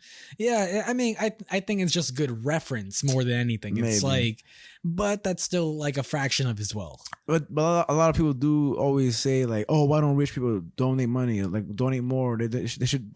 They say what, that Bill Gates can give $1 or $100 to every. Oh no, Jeff Bezos. That he's able to donate so much money that he could give this amount of money to every person in the world, you know? I haven't heard. Well, because there's 7 billion people in the world approximately, or more, right? Probably an increasing amount more. And if Jeff Bezos net worth, he probably has how much money? I mean, he's supposed to be the first trillionaire in the world. Oh, is he? He's projected. Holy shit. That's crazy. That's just ridiculous. That's gross. Yeah, man. Hey. I see what you did there. Wait, what'd I do? Oh, like gross income? Like, I don't know. I'm here all night. He's worth $191.38 billion. Goddamn. And I'm sure he's worth more than that with like offshore accounts and stuff, which people genuinely do. Yeah. That's a do. I mean, he's projected to, and so basically, if there's 7 billion people on Earth, how much money can he give to each person on Earth? I can't do that, man. Me neither, bro. But apparently, he had. Why would you even ask me? Apparently, Jeff Bezos had a bridge torn down just so his yacht could get through. Wow. Yeah, man. So basically they threw a bunch of shit at him, but that's just me, like, again, reading headline news and stuff like that. So that's kind of crazy. How many yachts does he have? Like 10? Oh my God, he has a yacht that has a helicopter that lands on top of it, just in case he needs to go anywhere. The yacht sinks and something like that. This guy is rich as fuck, man. He just got divorced. Leonardo DiCaprio is fucking his girlfriend. Okay, now we just get a fucking random shit. And also, yeah, so. Just the end off, 81% of Ukrainians say they have a negative attitude about President Putin, and who's to blame them? That man is solely jeopardizing their comfort of living and what they want to be as a democratic, or maybe just a more, separated state from Russia. You're right. It is not boring. It's interesting. I just think that, even for me, man, like I kind of don't care about these things just because, it's just ridiculous that we're still fighting and claiming land is mine and land is yours, and like the border between Mexico and the US is my land. This land is your land. From something to the New York Isle. That's a good song, bro. Oh, hit myself in the face with the mic. No, but this whole concept of like, this is my dirt and this is your dirt, and you can come here, but you can't be here, and you're illegal, and we still call people aliens. Come on, it's so crazy, man. We're so stupid, and basically what I'm trying to say is that I'm the high guy looking at Russia and Ukraine. I'm like, you motherfuckers are so dumb, bro. You guys are fighting over some stupid shit, and so is the US, and we're just such silly gooses, such silly geese, and. Yeah, man, but I really hope shit don't happen, because as interesting as war sounds and as fun as it sounds, what it's really something that should be avoided at all costs. Yeah, and so yeah, man, that's my whole thing with my 2 topics, little 3, readings and stuff like that. Pretty good, man. Thank you, man. I try. I usually put way more work into my research. It's been a long week. Man. Hey, it happens. Fuck it, man. This is Earth Mind Matter. I still think this episode is slapping. Facts, bro. It always does, man. It always does. But now we are here. We are here, and we're ready. And we're ready to talk about entertainment. Entertainment, baby. Facts, man. And, this is such an interesting, very interesting topic that we're about to talk about. So we're at the A.M.C section, and this week we're talking about comic books. Yep. I will say this off the bat. When I was thinking about what comic book I would choose, I did not think, and we'll announce it in a bit, I would be choosing this book. I thought I was going to be choosing like Spider-Man, Superior Spider-Man. I wanted to pick Daredevil because I'm watching the Netflix show. Okay. And I saw this cool ass poster, I think on Etsy or some shit, where this like a rendition of the Daredevil show on Netflix, but drawn out in nice comic book form. So I was like, oh shit, I'm about to blow Javi's mind with fucking comic books like superhero. And then I listened to the William Montgomery podcast, which is a comedian, right? And they mentioned that a book has been banned recently. And I'm like, what the fuck are they talking about, right? And then I see the cover of the book, which, oh, wait, hold on. 1 second. All right, so I'm checking out the podcast. And I hear, once again, to reiterate, I see the book is banned, right? And I'm like, I checked the year real quick. And I'm like, it's 2022. And they're still banning books. Like, what the fuck? It's weird, man. It's a weird like phenomenon to really hear those terms, And there's a whole bunch of books. And of course, so to really clarify, it wasn't banned like in the United States or overall. It was banned in Tennessee. Right? So the book we're talking about, if you're watching with our new visual, we're uploading visuals now for the A.M.C section. Hey. What's up? Ultimately, in Tennessee, in the curriculum, the book Mouse by Art Spiegelman was banned. Now, if you want to give a little sum of what is Mouse, Javi? Mouse is an amazing tale by Art Spiegelman. It's about it's It's a mix of a lot of things. For sure. Because there's a great blurb on the back that I think sums it up pretty well. Before I say anything to the actual content, but the blurb on the back says, a remarkable work, awesome in its conception and execution, at one and the same time, a novel, a documentary, a memoir, and a comic book. Brilliant, just brilliant. That's a beautiful way to say it.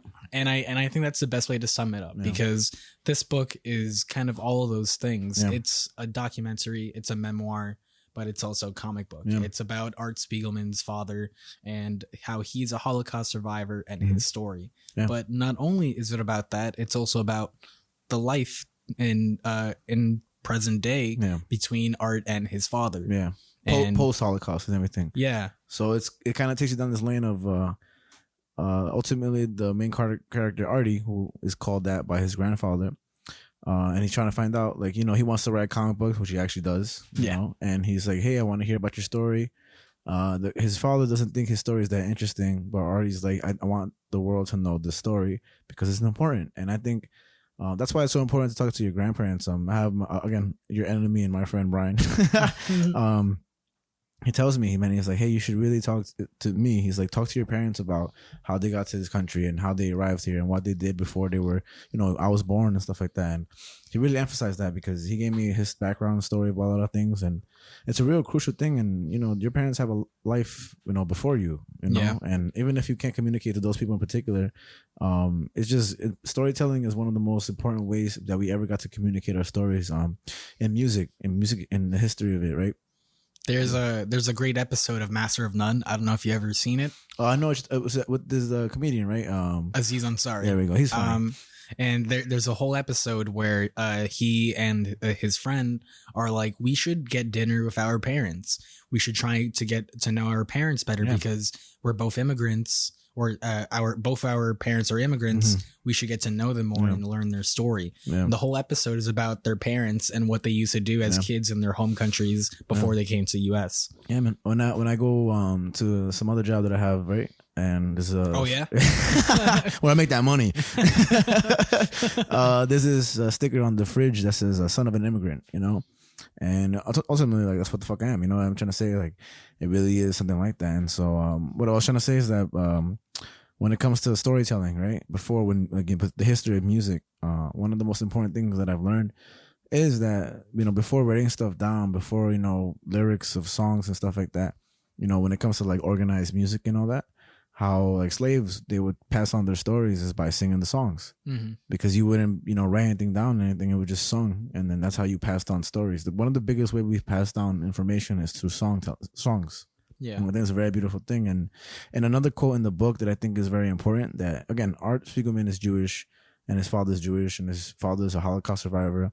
But when you open up the book, one of the quotes that's there is this, quote, "The Jews are undoubtedly a race, but they are not human." And that quote is by Adolf Hitler. And that's fucking crazy. First of all, at Whoopi Goldberg, her dumbass. For those who don't know, Whoopi Goldberg was in hot fire for saying that the Holocaust was not about race and it was about, like, man-made so-and-so. And she got into some heat, only got suspended for 2 weeks. And this is not my take on her being deserving more of a punishment or not.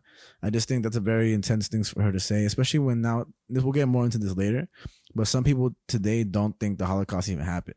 Yeah. And it's crazy. That's a whole thing. Yeah. And so to me, that's like people thinking that slavery didn't exist, when of course it obviously happened, so, how offensive is it to say the Holocaust didn't exist to a Holocaust survivor with, the numbers on their arm and stuff like that. And yeah, I mean, we'll get more into it in a bit because I got a lot to say about this fucking book.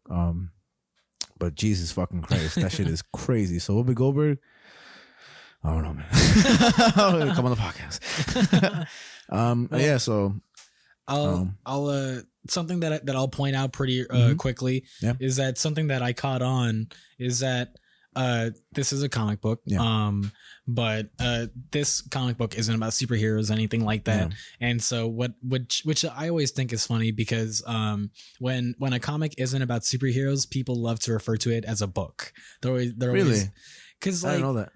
Well, because in the world of comic books, we refer to comics as books all the time. Yeah. Like when you read an issue, you're like, oh, this is a good book. That's how we refer to issues in the comic world. Okay. But I've always seen it more commonly received that outside of the comic world, when people read comics like Mouse, they refer to it as a book. They don't like to call it a comic book. Interesting. Because I would call it a comic book just because of the what's it called?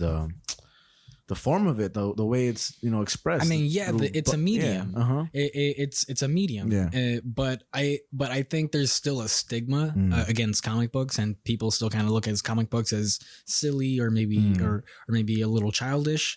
So I think when you call something a comic book, it might come off as like degrading. Gotcha. They want to refer to it as a book because when you say something is a book, it's like sophisticated. Fancy. Oh, I read quite a tale the other day about the Holocaust. I read the encyclopedia for fun. So I think okay. So I just want to throw that out there because I always think that's funny because it's like just call it a comic. Yeah, I never thought about that. But yeah, you're absolutely right. That even if you kind of say like, yeah, I'm reading this comic book, you're like, oh, this guy's just fucking hugging around. But then it's like, no, I'm reading a book. It just those things matter, I guess, to some people. But realistically, I personally think, and you know more knowledge about me than comic books, but I look at this as a comic book immediately. Just not because of the cover, but once you open up any first page, you see talking bubbles, the panels. Yeah. And one of the most important things to express about this book is that so obviously this book is about scared the fuck out of me. For those who are listening, Link Javi's dog just jumped in my hand, scared the shit out of me, bro. I saw the color flush out of you. Oh my god, bro! And you'll be able to check that out on the visual. Thank you, Link. Thank you. One very crucial element to this story is that there's Jewish people, there's Polish people, and there's Nazis. And the way they're depicted is that the Jewish people in the story are mice. The Nazis, the Germans, are cats, and the Polish people, they're pigs. Yeah. And so I think that's very important, especially when we get down to the reasoning of why this book was banned. What do you think? We should get into the ban first or the book first? Book first. I would say let's get into the ban first. But, okay. But before we do, okay. A thing I wanted to point out too is that what I say dictates this as a comic so much too is that something that because as an anecdote, I read this book in middle school. Awesome. I had a Jewish English teacher that wanted us to read this book. She put this book on her curriculum for a reason. And I remember reading this book. I had a crush on that teacher. She was so beautiful. Nice. Oh my God. How we love the Jews. But chutzpah, you know? Hey, all our Jewish audience, these motherfuckers. If it weren't for her, I would never have read this book. And awesome. If it weren't for her beauty, I probably wouldn't have cared. Hey man, whatever it takes. Who knows? I'm a dumb boy. Anyways. Jews need love too. But I read this book in middle school and it shook me even then, where I was like, wow, this is crazy. Yeah. Like, I can't believe this. And like, this was sort of my introduction of learning about the Holocaust and everything that happened to Jews and everything like that. Yeah. But so rereading it again was pretty eye-opening because I haven't read this book since middle school. And you receive it differently when you read it much more later on, especially when you read it younger. You kind of have this little glimpse into what it is. But the older you grow, you can understand the severity of it. Yeah, you don't have like the full context of the world when you're that young. Yeah. If I may say also real quick, I think that's really important what you say, that you had a Jewish teacher that put this in her curriculum, because when I was trying to buy this book, it's hard to buy the collect set. But one of the sources you can buy from, and you can buy too, is the American Jewish Association, or if I'm not mistaken, we'll put it up in the supplementary to make sure that's there. But I mean, the fact that even they're selling it, like they want people to know what's happened, during those times. And it just is one of those things where obviously these are not offensive conditions to put in a book because it's history. And that's the whole thing with history repeating itself. I guess I'm wrong. but if we don't put this knowledge out and we ban books like this, it makes it a much worse place to live in if we ignore, aka like tearing down statues. As much as they may suck to see, I mean, it's kind of a reminder of what we shouldn't be. And this is my last point. I don't want to prolong your point because I want to hear for sure, because this book is just fucking juicy as shit. But there's a black comedian that I heard, David Lucas, and when he grew up in the town that he grew up in, there's a courthouse or something, and it still has a whites only section on it. They don't enforce it or nothing, but they keep the sign up. And when he was younger, he looked at it as cool because there was colored people only. So he was like, "Hey, a section just for black people," But later on, he says, "I think that's a fun way of looking at it." It is, right, and it's kind of an innocent way to look at it. Yeah, and they talk about like what you're born into, and if you're born into those conditions, you kind of make it up to your own. And what he said is that he's grateful that that's there where he's from, because his daughter can look at that and he can teach his daughter what used to be a thing back exactly where he lived. So I think the element of keeping history preserved is important. Maybe not have a statue of Robbie Lee in this platform in the middle of the park, but move it to a museum. But to get rid of it completely is to ignore history, which is far worse. Yeah. So that's my little spiel. All right. so back. My bad. I mean, I just had a quick point to make. So this being a comic book, this is also just one volume of a 2-volume story. And just something that I realized reading this now that I'm older and whatnot, and I've read a million comics by this point. Awesome. But this is broken into 6 chapters. Most volumes in comics are broken up by 5 or 6 issues. So they do follow the guideline of what a comic book is and stuff like that. And so reading this, I could really, because the panel work throughout this, what I think was just really well done. Because it's such a weirdly formatted page, because it's not a traditional comic format. What would you say makes it untraditional? Well, if you were to grab an issue from my stack right there, even if you were to put it up to the size of it, it's not the same size. Okay. The page is technically smaller. Okay. So most comics, like the Avengers one you're holding up right now, are often that size, more longer, more like, how can I explain it? The visual show, but what we're comparing right now is Miles looks more like it's equally more shaped square. book. Yeah, and a comic book is more of a rectangle. Yes. Okay. And so longer by height and shorter by like width. Yes. And so what I thought was just interesting about that, because that's something to take into consideration, because for me, who's make my own comics. Yeah. I would have to print out different pages if I wanted to print it in this format, because when you draw on the pages, you draw on much bigger pages than when it gets printed down, because when it gets scanned and printed, it gets printed and scanned at a smaller scale. Okay. And so it was just really interesting, because there's so many panels on one page, and he's technically working with less space. Okay. And so that's what kind of what I wanted to point out, because other comics might go by 6 panels, 9 panels. On some pages he has 10 panels or 12 panels, and I think it's really well done. The panel work is just incredible. It really flows too. You really feel every movement too. There's even you opening that book right now, I'm just getting flashbacks to reading and how much, Jesus, I mean, just to like fall within what you're saying is that I think he does do a great job, because this book, I was reading it like water. It was so fluid to me. It was just, I know that makes no sense reading it like water, but what I'm trying to say is that it was just a continuation of, like flip the page. Like all you heard, I was just reading it. All you heard was, like I just kept going and going, and I didn't want to stop. And I read this book in one day, and it's not a hard read to read in one day, but it's because of the structure that obviously helps. This is a very, you may know more than me because you definitely do. But the structure of what you put out is super crucial. It is, and I'm a recipient from without knowing the structure importance, and that shit was amazing to read. It was an enjoyment to read in that fashion. Yeah, I mean, I'll talk more about it, but let's get into the band. Yeah, first of all, that's fucking awesome you bring that up, because this is why it's awesome to have different skill sets and areas. I make funny Putin jokes, but this information is super crucial, especially if you want to be a comic book creator, or if you're a comic book enthusiast, or you just like knowing random shit. Like I think it's super crucial that you point that shit out. So to me, that's genuinely fucking awesome, man. Nice. Essentially, I looked up one quick thing about Art Spiegelman, and he's talked on CNN about the ban of his book. So Tennessee, CNN, fuck, and it was like one of the most recent interviews he had on the book. There's much longer ones and stuff like that, but I think this Art Spiegelman guy is such a quirky character. There's a photo of him, and in the ABC News article where he's signing posters, and he's being fed a sandwich by his assistant. And he's kind of so his hands on the poster, and he's biting the sandwich and his assistant is feeding him. It's so funny, but he has a lot to say, and he's very cleverly spoken. Of course, he's a writer, but he's very cleverly spoken. So. The anchor for CNN, she says, because your novel is about the experience of your parents, your father, your mother, the legacy to your individual family about what the Holocaust wrought.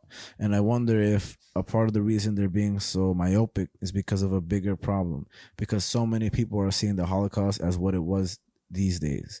And his response says, what would you say it is? I think it's a harbinger of things to come, One of his responses to this idea of his book being banned, he says that he was baffled by the school board's decision and called the action Orwellian. And so when he says Orwellian, he's referencing George Orwell, who was he wrote Animal Farm, right? Mm-hmm. And Animal Farm talks about communism, no? Yeah. And to define the term Orwellian, it's an adjective describing a situation, idea, or societal condition that George Orwell identified as being destructive to the welfare of a free and open society. And I swear to God, this is not me just doing this again. But again, going back to censorship. And last episode, we spoke about Seth Rogen's movie being censored, and now we're censoring Joe Rogan. And we're where does this stop? Yeah. And I get it with the Joe Rogan and COVID, and I get it with North Korea threatening people. But when we're talking about the Holocaust, and then we get to the core of why this book was banned. This book tells a lot of graphic things and shows a lot of graphic things. But two of the reasons they banned this book was because they used the word damn, D-A-M-N. And mind you, all the characters in the book, of course but it's for the audience, they're mice, cats, and pigs. And one of the reasons they got rid of the book and banned it was because it showed nudity. Let me ask you this: do mice wear clothes? And we'll get into the context of what the nudity was later, because it skips over a lot we got to talk about. But I think those little things are crazy. And our Spiegelman also says, he says, I moved past total bafflement to trying to be tolerant to people who may possibly be Nazis, talking about the people banning this book, Yeah. And those are strong words, of course, but it's pretty crazy, man. And so in January 10th, they removed Mouse from its curriculum in Tennessee. And I'm not laughing about the band, first of all. And in 1972, Art wrote this to publish a story worth telling. So he didn't write this book with intent to really tell the story of the Holocaust. He just really needed to write something that would be a good story, aka him asking his father what happened during the Holocaust. So that was kind of his purpose to write the book, and he never thought it would become what it would today, And this is one quote that the anchor read to Art Spiegelman that Art Spiegelman has said in the past. Okay. He said, keep your nose in the book and keep people's noses out of which book you choose to stick your nose into. And yeah, so he recommends a book by Timothy Snyder. It's called Artillery, but I gotta correct that because I didn't write it out correctly. But he says it gives a real good perspective on a couple of things. So I think that's important. Supplementary.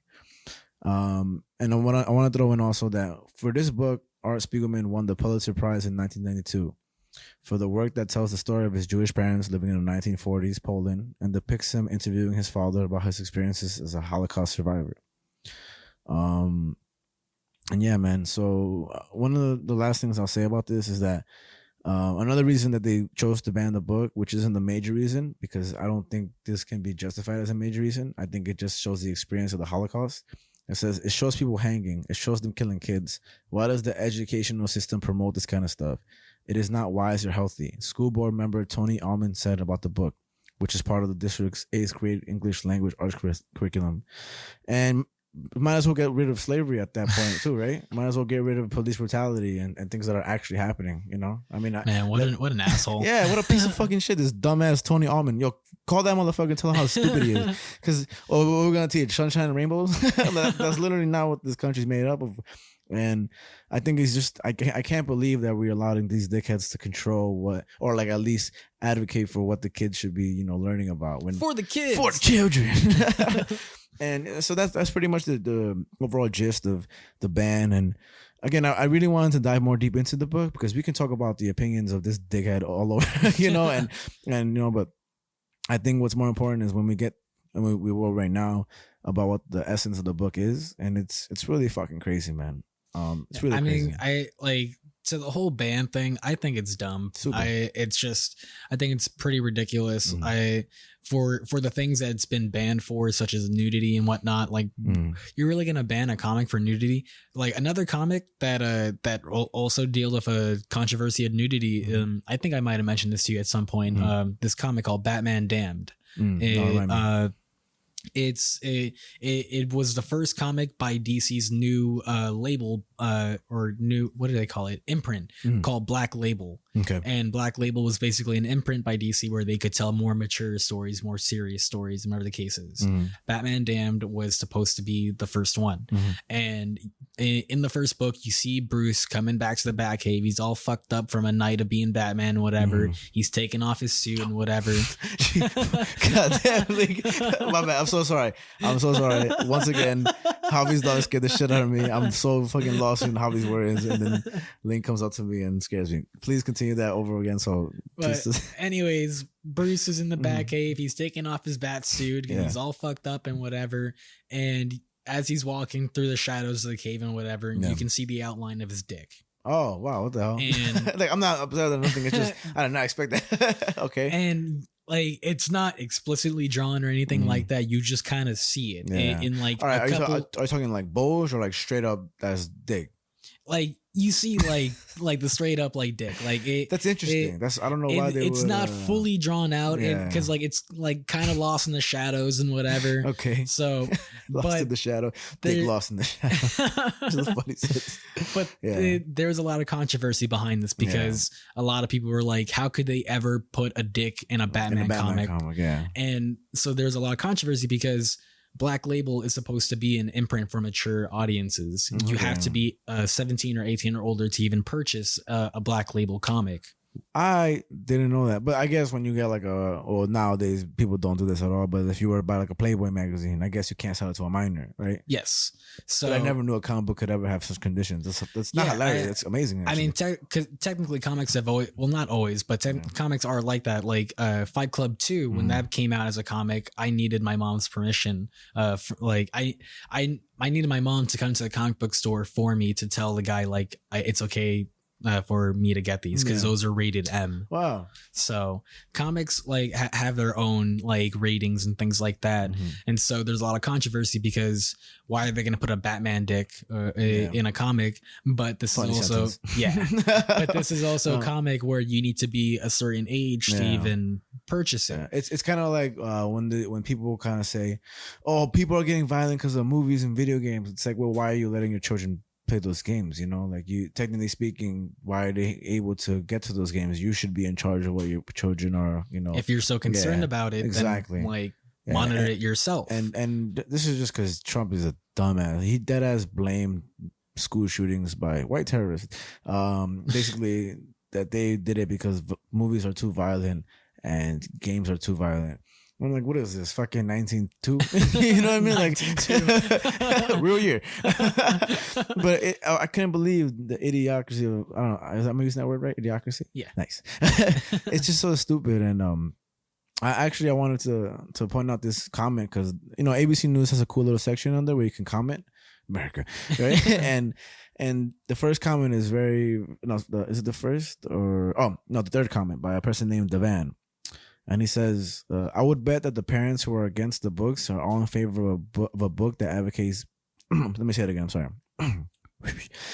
I would bet that the parents who are against this book are all in favor of a book that advocates bashing of babies' brains out. You don't think so? Well, how is this? Psalm 137:9. The verse reads, quote, "Happy is the one who seizes your infants and bashes them against the rocks, unquote. So is it all right to kill infants in a quote unquote approved book, aka the Bible?" Yeah. That's a very, very well said quote. And of course we have to check the Bible itself to make sure this person's not bullshitting. But the Bible is pretty crazy. And I was going to ask you, I was like, how old do you have to be to buy the Bible?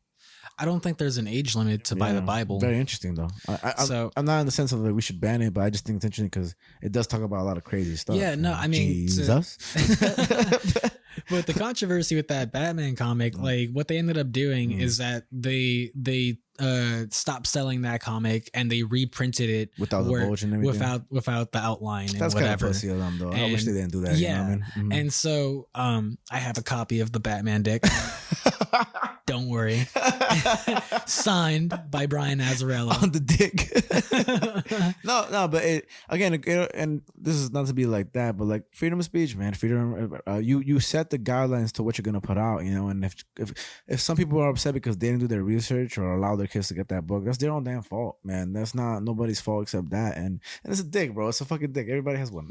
not everybody. I mean, in general, there's such a strange sort of thing against nudity in entertainment. Yeah. We're okay with seeing violence. I remember seeing I remember seeing this online somewhere where it was like, we're okay with seeing violence in movies but not nudity. Yeah. And it was an example of a Danny Trejo movie where he guts some guy open, takes his guts, runs, like holds his intestine, runs down the hall and jumps out the window to use that guy's intestines as a rope to swing down.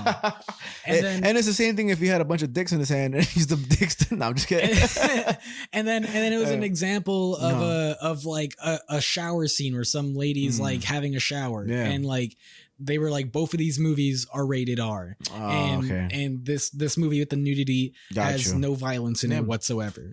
It makes me think of it makes not think of anything but except that we as a society still look at sex as such taboo. And I think that's ultimately the core of it. And I mean, just people don't talk about sex enough, in my opinion. I think as a society and in general, I think sex is such a normal thing. And this is a way different conversation to have, you know, about anything else. Well, when we talk about something that does involve that more so, but I've always felt like the standards of sex in Europe and everywhere and nudity are so much more loose. Yeah. And like in Europe, I'm trying to say, in other countries, because if America is just very, very just taboo about that, you know, and it's ridiculous, bro. It's super ridiculous. And I think we need to just mature up as a nation, you know, without sounding so like, you know, patriotic. Yeah, I mean, even in terms of the nudity in Mouse itself, to really start getting into the book, because I noted the point in nudity because it's during the moment where you see Art's past comic. Yeah. Oh yeah, and let's get into that as we start from the beginning, because that gets into a crazy fucking scene. Yeah, and I'll just say real quick because when I saw that, I was like, oh, there's a nudity. Yeah. But the crazy thing is that I read this in middle school and I don't remember that. And you know what? Fuck it. Like let's kind of bring it up because they do talk about it in the beginning of the book, but they don't really bring up what happened, right? Yeah. But essentially, what happened? Well, Art's mother, who also survived the Holocaust with the father of his father. Yeah. So his mom and his, you know. Yeah. She committed suicide at some point. Yeah, and she slashed her wrist in a bathtub. Yeah. And we'll get into more of how that happened. Mind you, this is a comic book that has the characters represented as animals, talking about the Holocaust. And I wanted to bring it up because R. Spiegelman said, if you're reading this book and you're getting off or like being offended by that scene when she's literally killing herself in a bathtub and bleeding to death, and what you notice first is the nudity, it's like, there's probably a problem with you, you know? Like if that's your biggest takeaway from that whole scene where, you know, it's such an intense scene, and if what you're taking away is nudity, what, man? Like there's a much bigger issue there, you know? So I think that was an interesting thing and very harsh off the bat, man. I said off the bat, man. It's pretty funny. We'll definitely start getting into that. The one thing I want to say is that when I finished reading this book, I actually, for the first time, had my mood change really badly. Oh wow! I read this book and I went home, and immediately I noticed that I was in a negative mood. Like I was annoyed very quickly. I was like, I felt depressed, bro. Like I read this shit and I was not happy, man. Like I say I hate this book, but I love it because it makes me feel something, you know. It's hilarious to say, but I never had that happen to me with the book. You know, like I felt feelings of sorrow and emotion, all the things that I read before and stuff like that. But I genuinely like felt disgusting and I hated a lot of things after I read this book because we have it so easy nowadays, you know, and not everybody has it easy nowadays, but Jesus Christ, man. So I have some notes for the book and everything, and essentially, the story begins with the father, and they're in a town called Częstochowa. First of all, to my Polish listeners, przepraszam, czy mogę z tobą rozmawiać.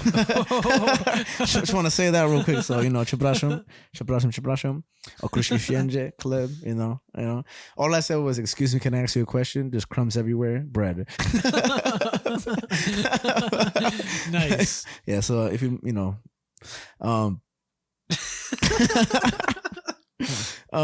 essentially, the father, who I thought his name was Ulek, but his name is like Vladik. Yeah, so I don't know why I put Ulek. I'm a dickhead. But he gets married to the mom in 1936. They marry on February 14th, 1937.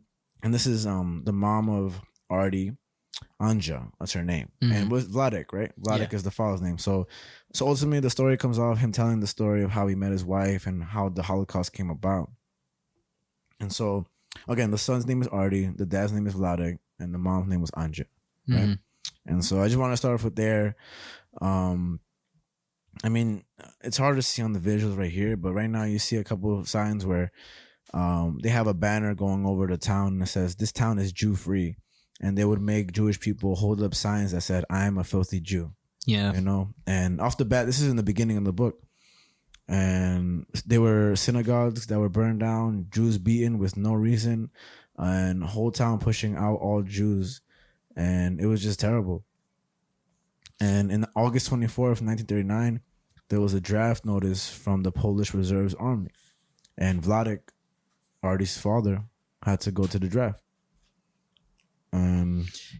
Can I say? Yeah. I thought it was crazy how learning about how his Vladik's father was so afraid of war that he would starve his children. I think that's a very incredible point you bring up, and he would literally starve his children, make them seem unhealthy, so that they couldn't be enlisted to go to war. And with Vladik, the father, he followed all those guidelines and eventually was like, fuck that, I don't want to be starved no more. I ended up going to war.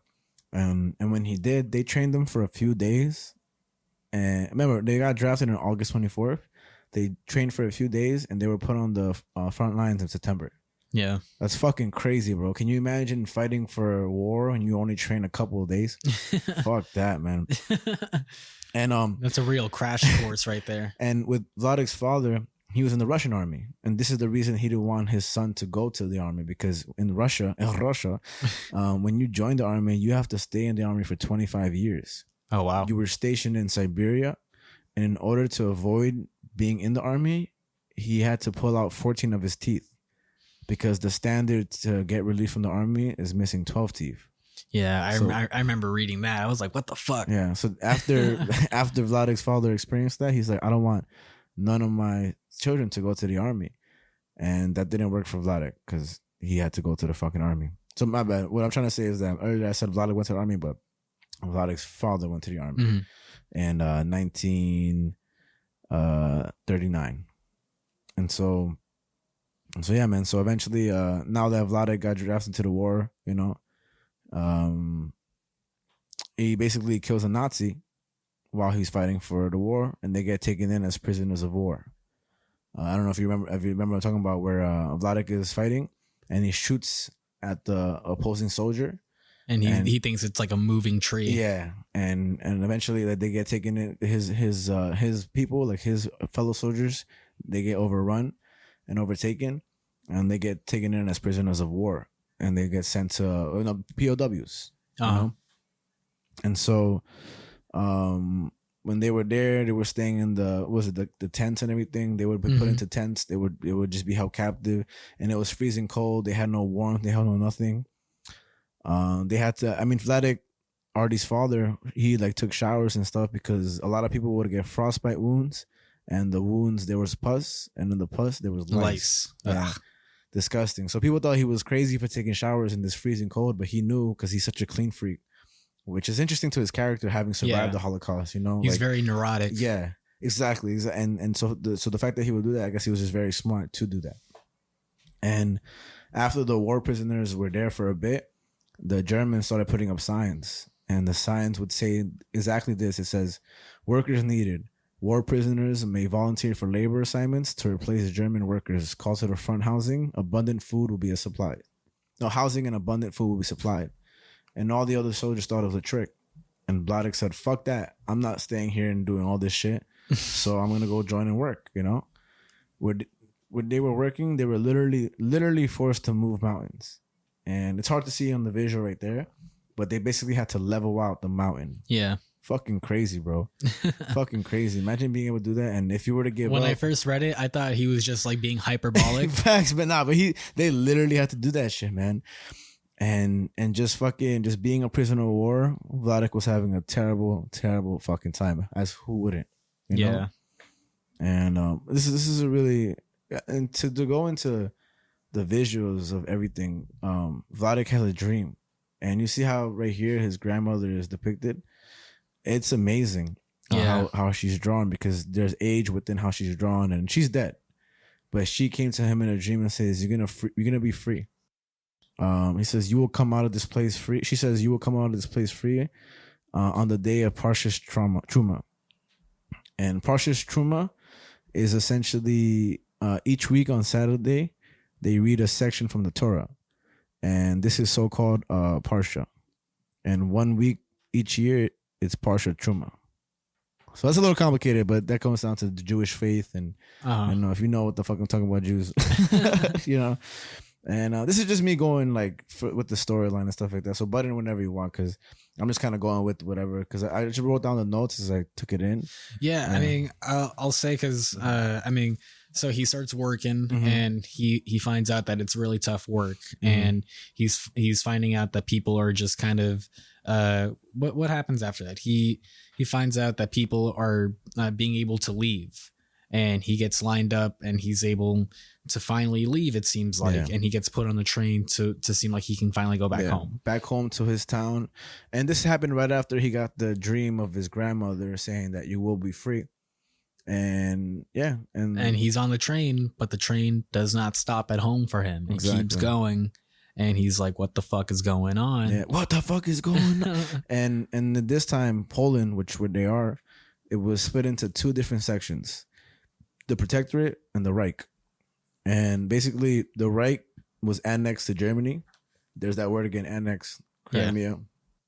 And the Protectorate, it was German-controlled government. So, I mean, that's just interesting to look at, because where he was going was Sosnowiec, right? Which at that time was a Reich, which is annexed to Germany. And so that's where he was going, but they did not end up going there at all. Like you said, he thought he was going back to his town, but that train just kept on going to a Protectorate, which is a German-controlled government. He went to Lublin instead. Yeah, and from there, he was able to kind of make way, finally getting back home. And when he finally does get back home, he visits his parents first, which I thought was a pretty good little like move to make. And he finally goes back home. He's reunited with Anja and their son Richu, however you pronounce it. And because that's another sad thing that we haven't really pointed out, is that they also had a son that they lost in the Holocaust. And that's such a weird thing to think about. I couldn't imagine like having a sibling that I never knew that was lost in a war years ago. And in general, like just people nowadays with, people like lost, brothers and sisters. I mean, there's terrible reasons for that to happen, but in general, it's just a sad occurrence, man. It really is.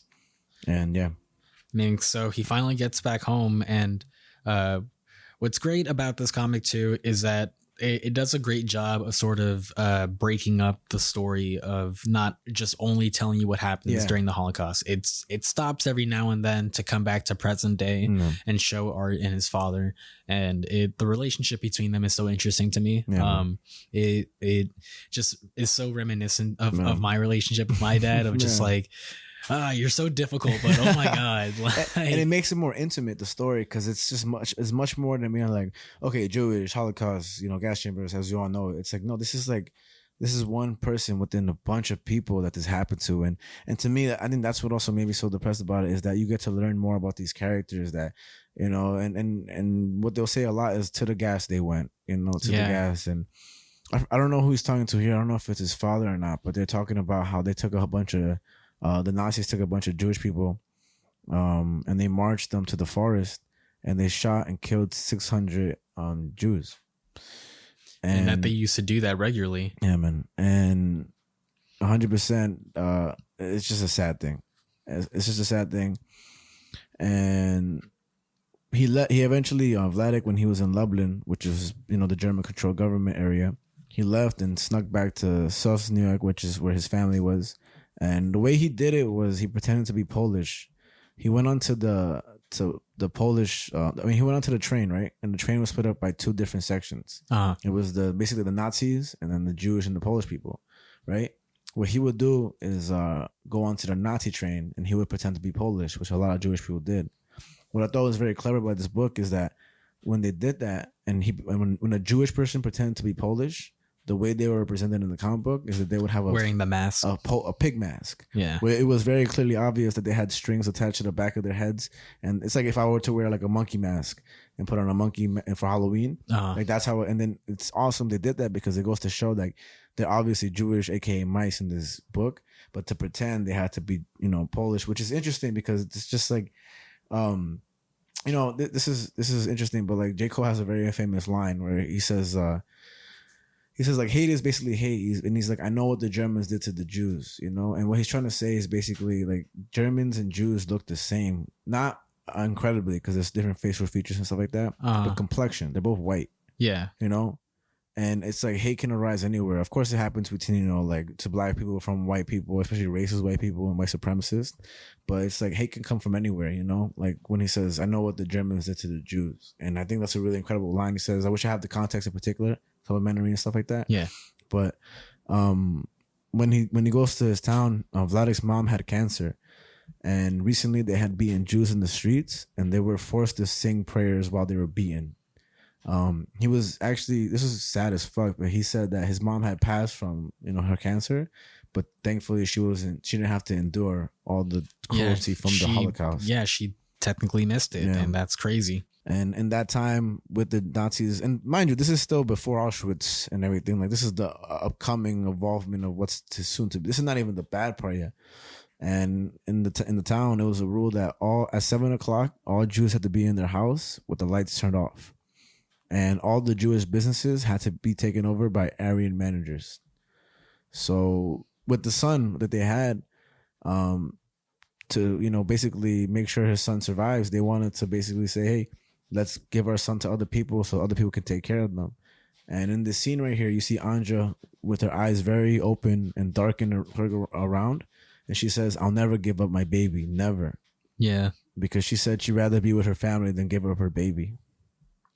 And he mentions that the kid that did go survived the Holocaust, and it's a really just kind of sad point where it's like, man, if they really did give up Richu in that moment, he probably would have survived. Yeah, man. Right here, I just had this little part that I screenshotted, because I screenshotted the parts that I thought were more interesting. And there's this poster hanging up in the background. No attention was brought to it in terms of reading the story, but if you're just looking at the panels, and in the poster it reads, reward, for every unregistered Jew you find, you get 1 kilo of sugar. I saw that. Fucking crazy, bro. Fucking crazy. So essentially, I mean, the family that Andre was part of was super rich. Yeah. And at this point, now they had 12 people living in a 2.5 small room.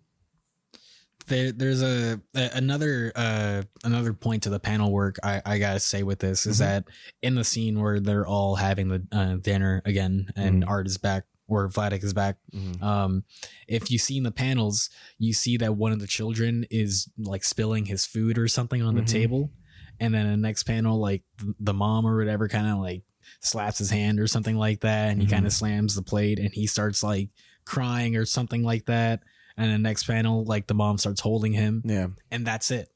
And there's no speech bubbles. There's no dialogue it's for just those happening characters. within the story. It's just happening in the panels during the dialogue. And I remember that's pretty good attention to detail you have right there. Actually, that's and awesome. I caught that, and I was just like, wow, like, like what a funny little thing where it's just like the attention to detail is so great, and it adds to the personality of the characters. It does. It really does. But it seems like things are kind of okay for the time being. Everyone's together again. Yeah. And it's a huge, again, 12 family members. And this is the part that really like tore my fucking heart up, man. They get a notice in the mail, right? And the notice, it says, all Jews over 70 years old will be transferred to Theresienstadt in Czechoslovakia on May 10th, 1942. What they advertised this area to be is a community better prepared to take care of the elderly than ours in Sosniak, which is where they are right now. And they said, that sounds like a trick. Yeah. And so they hid their grandparents. So a family of 12, they hid the grandparents. And the police came and they said, hey, where's the grandparents? We never got them. We never put them into the list of people in the community. And they were like, oh, no, they went, even though they were hiding them. So then the police leave and then they come back. And they come back and they take the father of Anja, and they said, if you don't bring the grandparents out, we're gonna take each and every one of you to what essentially was Auschwitz.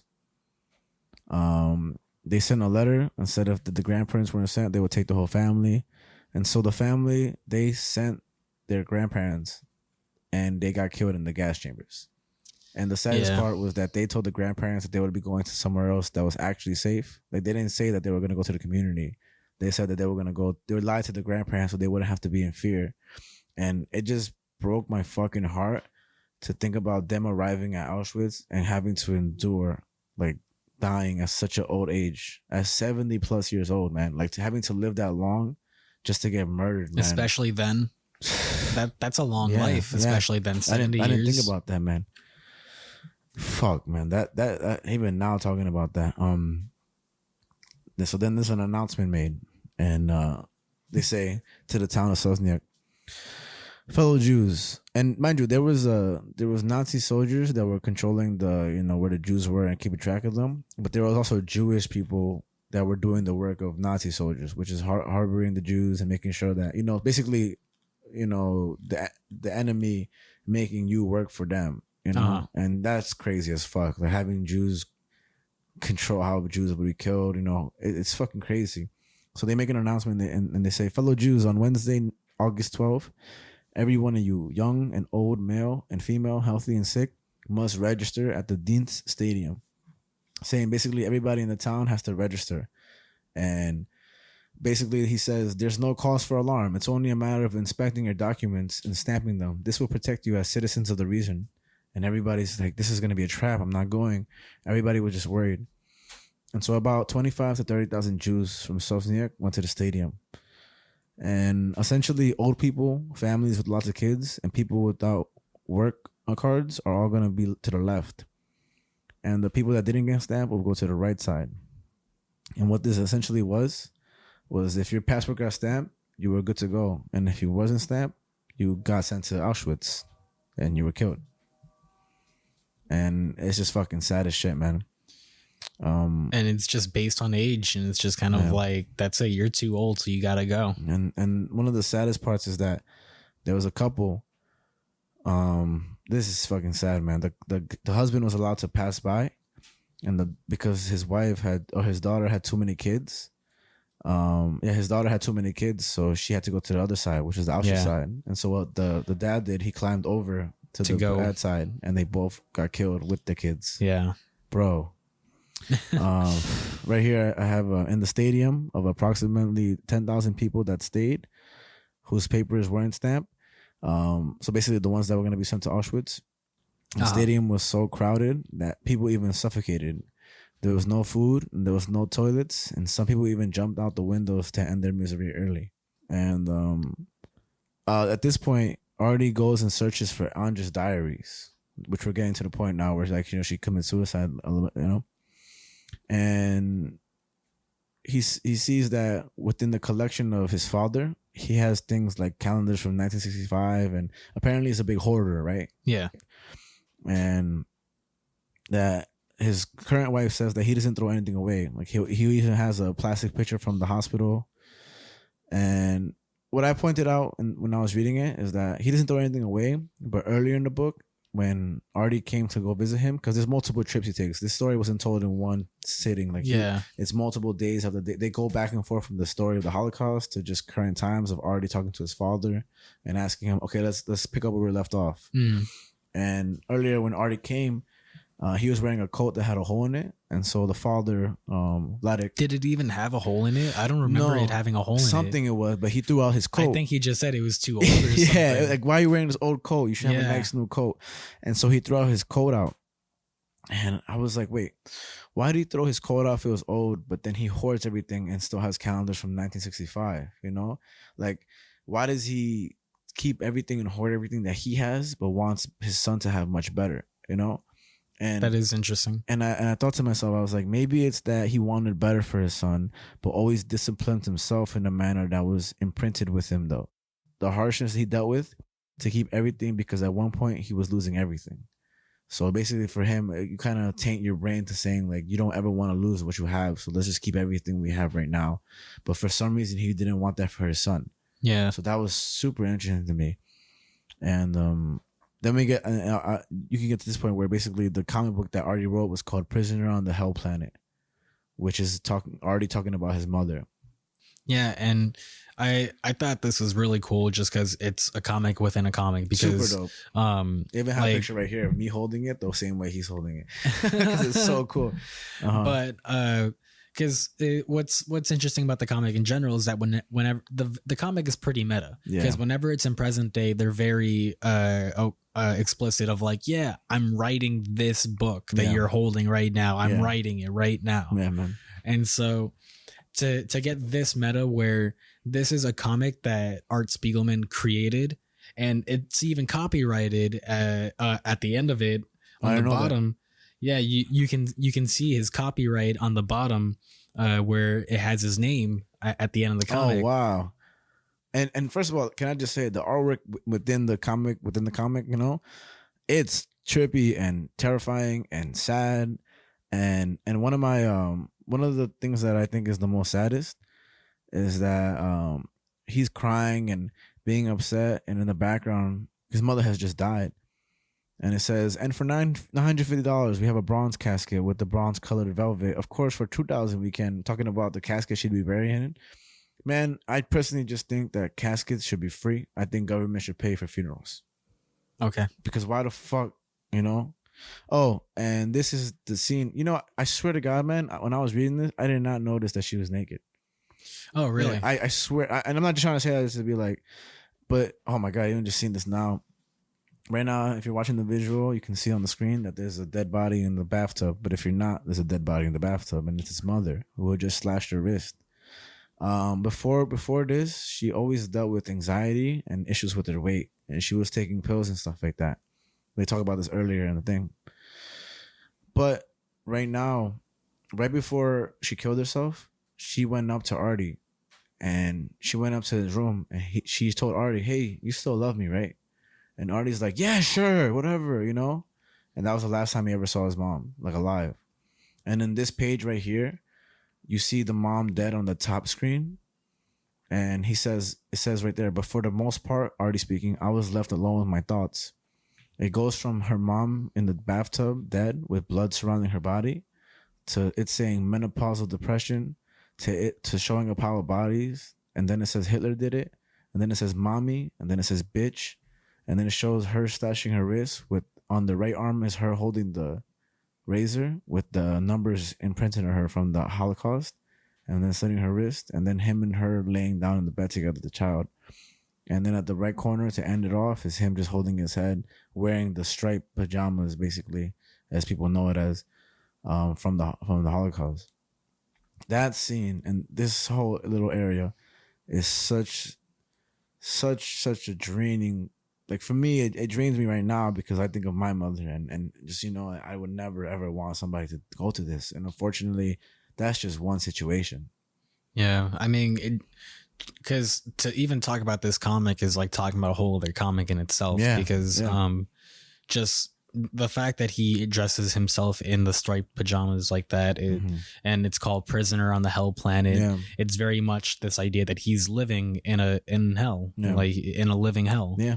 That he feels like, because there was in one of the descriptions of the book that speaks to the relationship between Art and his father, they say that this tale is about survivors and the survivor of survivors, which is still a huge thing because they have to endure that. It's like PTSD. It's the ultimate PTSD.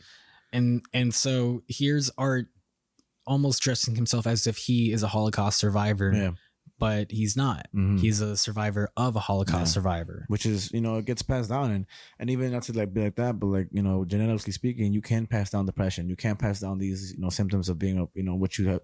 You don't just pass down physical attributes. You pass down mental attributes. It's a very true thing. And and in the comic book that he wrote within the comic book, he says, well, after she killed herself, he writes as he shows himself in a prison behind bars wearing the outfit. He says, congratulations to his mother. You've committed the perfect crime. You put me here. Shorted all my circuits, cut my nerve endings, and crossed my wires. You murdered me, mommy, and you left me here to take the rap. And then the other guy in the prison cell with them says, pipe down, Max. Some of us are trying to get some sleep. And it just shows that I'm sure he's not mad at his mother, but the way the way that she killed herself traumatized this kid forever. Yeah, I mean, especially she left no note. No note too. So they're just kind of left to wonder why she ever did this, especially during a time when mental illness wasn't. Nobody really paid attention to it. Yeah, so they were really just left to wonder why she would ever do something like this, and it's really sad. Yeah, and essentially the reason this book is brought up is because the comic book within the comic book that Artie wrote is that his father finds the comic book that Artie wrote about the mother killing himself, his wife, his late wife, and he gets really upset that he found it because it just disturbed him. Him finding that comic book. Well, he never says explicitly that he's upset by that. He kind of shows signs of it. He shows signs of it, and Mala, his new wife, is kind of like, "Oh, I think he's upset because of this." But when the comic does get brought up, he does kind of say like, "Oh yeah, like I read it," and he says, "Yes, I found it when I looked for the things you asked me last time. I saw the picture there of mom, so I read it and I cried." Yeah. And Art says, "I'm sorry," and Vladik responds, "It's good you got it. It's good you got it outside of your system, but for me, it brought in my mind so much memories of Anja." I can imagine, man. And that's all he kind of really says to it. He doesn't really say anything positive or negative about it. He's just kind of like, "Yeah, I read it and I cried." And he shows so much strength for somebody that dealt with so much. But in the comic book that Artie wrote, it shows that when they found out that happened, they held each other and they fell asleep together on the floor, holding each other and crying. Yeah. And I can imagine that you're kind of ego deaf at that point. You know what I mean? So you experience something like that. Ego deaf? Isn't that a thing? Like I know that has to do more like tripping and stuff like that. And like, I have no idea what you're saying. I'll tell you right now. Because it's a definition that I think is like you go so stale. So ego deaf is a name of an album by the internet, but it's a complete by the internet. It's a group. It's a hip hop group. Okay. But ego deaf is a complete loss of subjective self identity. The term is used in various intertwined contexts with related meanings. In Jungian psychology, the synonymous term psychic death is used, which refers to a fundamental transformation of the psyche. So basically, in death and rebirth mythology, ego death is a phrase of self-surrender and transition. So it may not be ultimately what I'm trying to refer it as, but it's kind of like this blankness that you go into where it's like, you ever see a scene in a movie where something crazy happens that they kind of just stare off and all you hear is beep, like everything just kind of goes away. Like that's what I'm trying to refer to. Okay. As, And so I imagine that once you deal with that, you go stale and you only feel that in your memory, but it's so hard for something. Because he loved that woman. Yeah. Like he loved that woman. He still does. Yeah. And this scene is crazy because after they talk about the comic book, in 1943, there was an order that stated all Jews in Sodniak must now go live in Stradula, an old village. And once they go there, all the Jews will have to cover the cost of the Polish who would move into the Jews' former houses in Sosniak. Essentially, what they're told to do is go live somewhere else. And the houses that you used to own, you have to pay for other people to move in there because you won't be living there no more. Yeah, they got moved into the ghettos. Yeah, they got moved to the ghettos. And this was also another scene that fucking killed me that I'm going to show the camera right now. But in the spring of that year, 1,000 Jews were taken to Auschwitz, mostly kids of 2 to 3 years old. When the kids were taken away, they would scream. And they would scream so loud that what the guards would do is that they would grab the kids and they would slam them into the wall. They're here. And you want to show the camera real quick? They would grab the kids by the legs and they would slam the kids into the wall. And once all the kids saw that, they stopped screaming. And then they were just taken to Auschwitz and killed. Or experimented on, or, gets deeper than that with Hitler. Yeah. And yeah, man, it was one of the more intimate details about it is that one of the Tasha, who was given the children, I think right chick, right? Or something like that. Or Tasha, basically, Vladek and Anja's son was with her, right? And 2 other kids. And when she found out all this was happening, instead of letting them go and get killed and her get killed herself, what she always did is she carried a poison around her neck. And she basically had the children take it in as she did so that they wouldn't have to end their lives in Auschwitz. Rather than instead, it would be within their own terms. Yeah. Jesus Christ, bro. It's fucking tough, man. Mind you, this is the truth, man. This is not just some made. It would be. I wish this was a made up story. That's the sad part about it. I reading this, a part of me almost thought like I can't believe that this hasn't been adapted. Into like a TV show or a movie or anything. But then I'm like, how would you even do that? Yeah. Like, is this adaptable, or can this comic or can this story only exist in comic form? Yeah.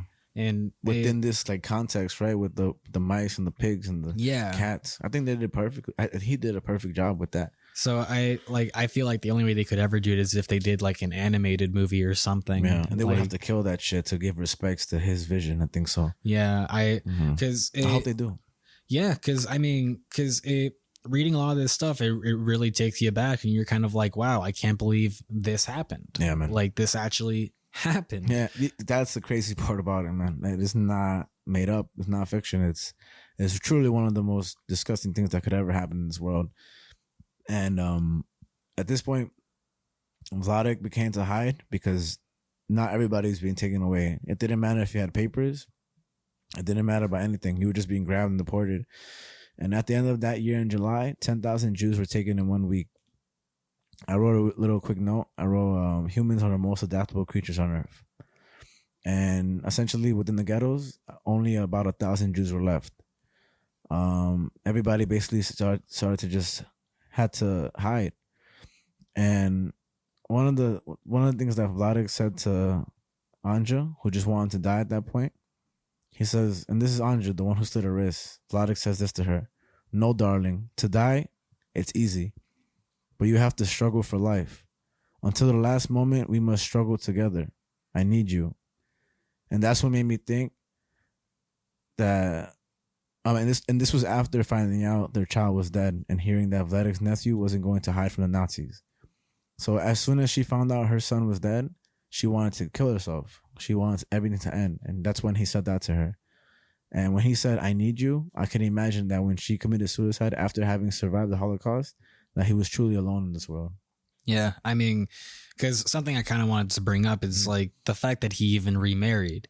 Because he says at some point, "Why did I ever do that?" Yeah, I wondered about that. I don't know why he would do that. And yeah, they never really explain anything of like why they got married or anything. They just say he got remarried. Yeah, and because like I said before, he clearly still loves Anja to the fullest. And so it really makes me question why he would ever remarry. There's one thing that she says where she's like, sometimes I think he remarried me just because I'm like the same size as Anja. Yeah. And I was like, that's fucking like what is it?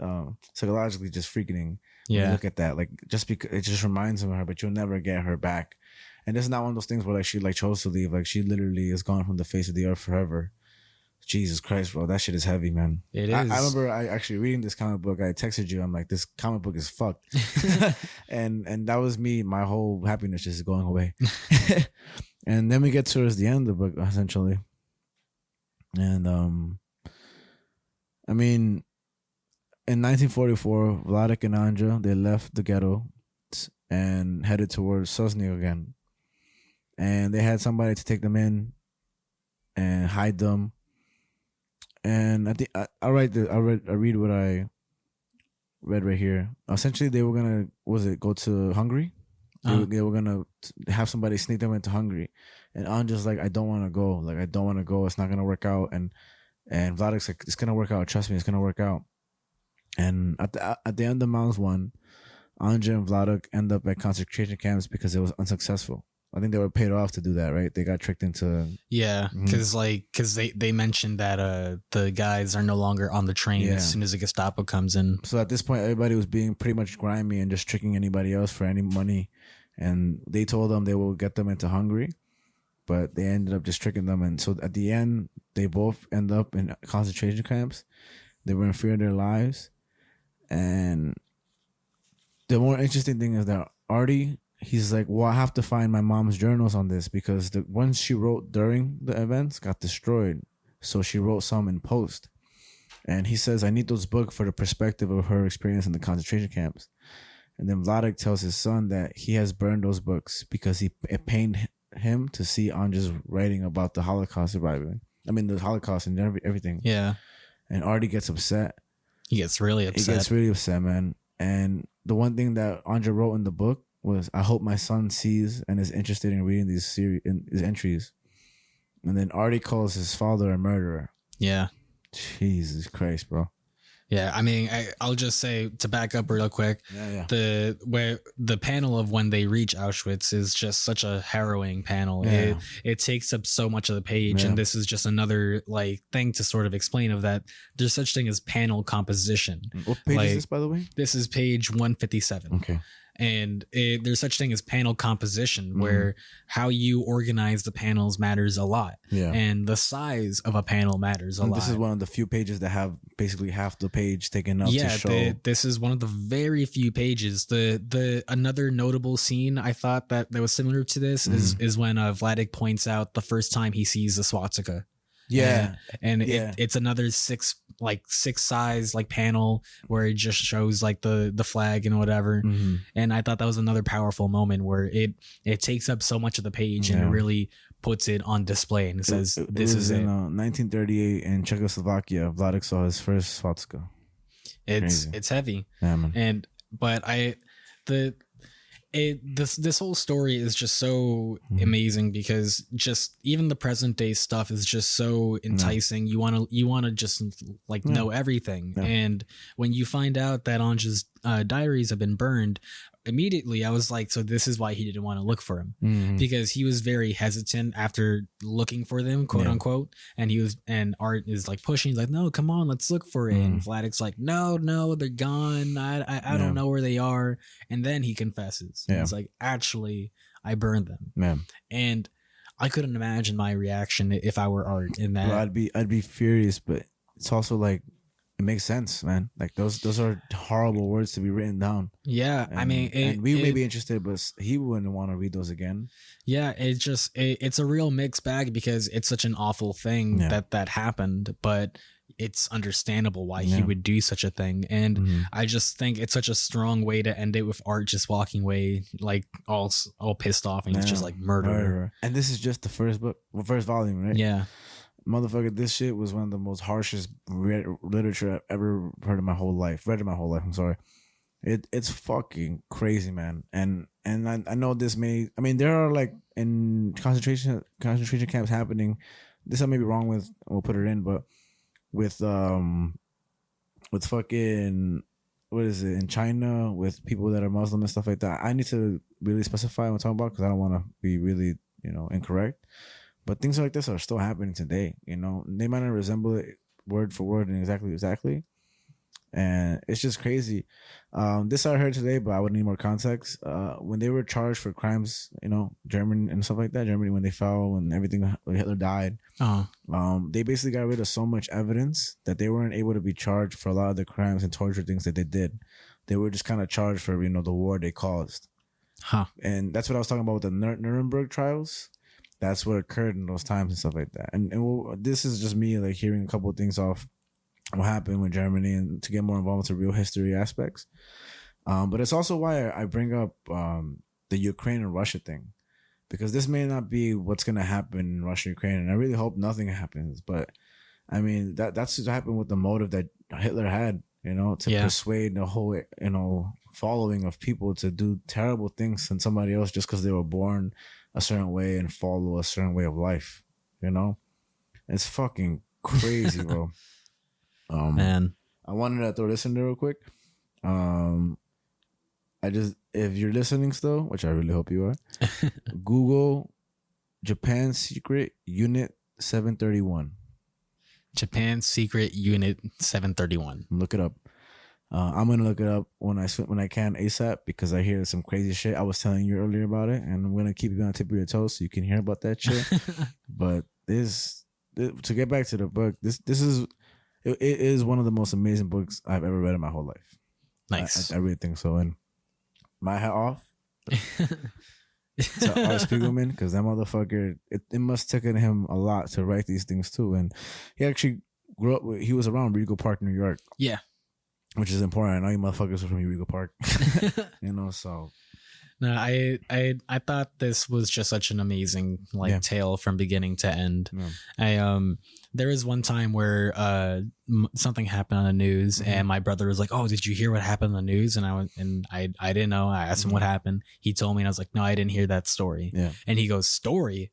This isn't a story. This actually happened." Oh shit. And I was like, "No, I know. I believe you, but that's what people refer to news sometimes, as the news story." That's a good little thing. He was like, wait, I kind of see what he's trying to say, Yeah. But I know what you're trying to say, of course, too. Yeah. And so it's just because this book is very informational. Yeah. It's very educational. Yeah. It teaches you a lot about what happened. Yeah. And the fact that this got banned from a fucking from Tennessee. God damn it. I don't ever want to go to Tennessee. God damn. Another comic, I know I mentioned this to you before, another comic that got banned, Why the Last Man. Why would you do that?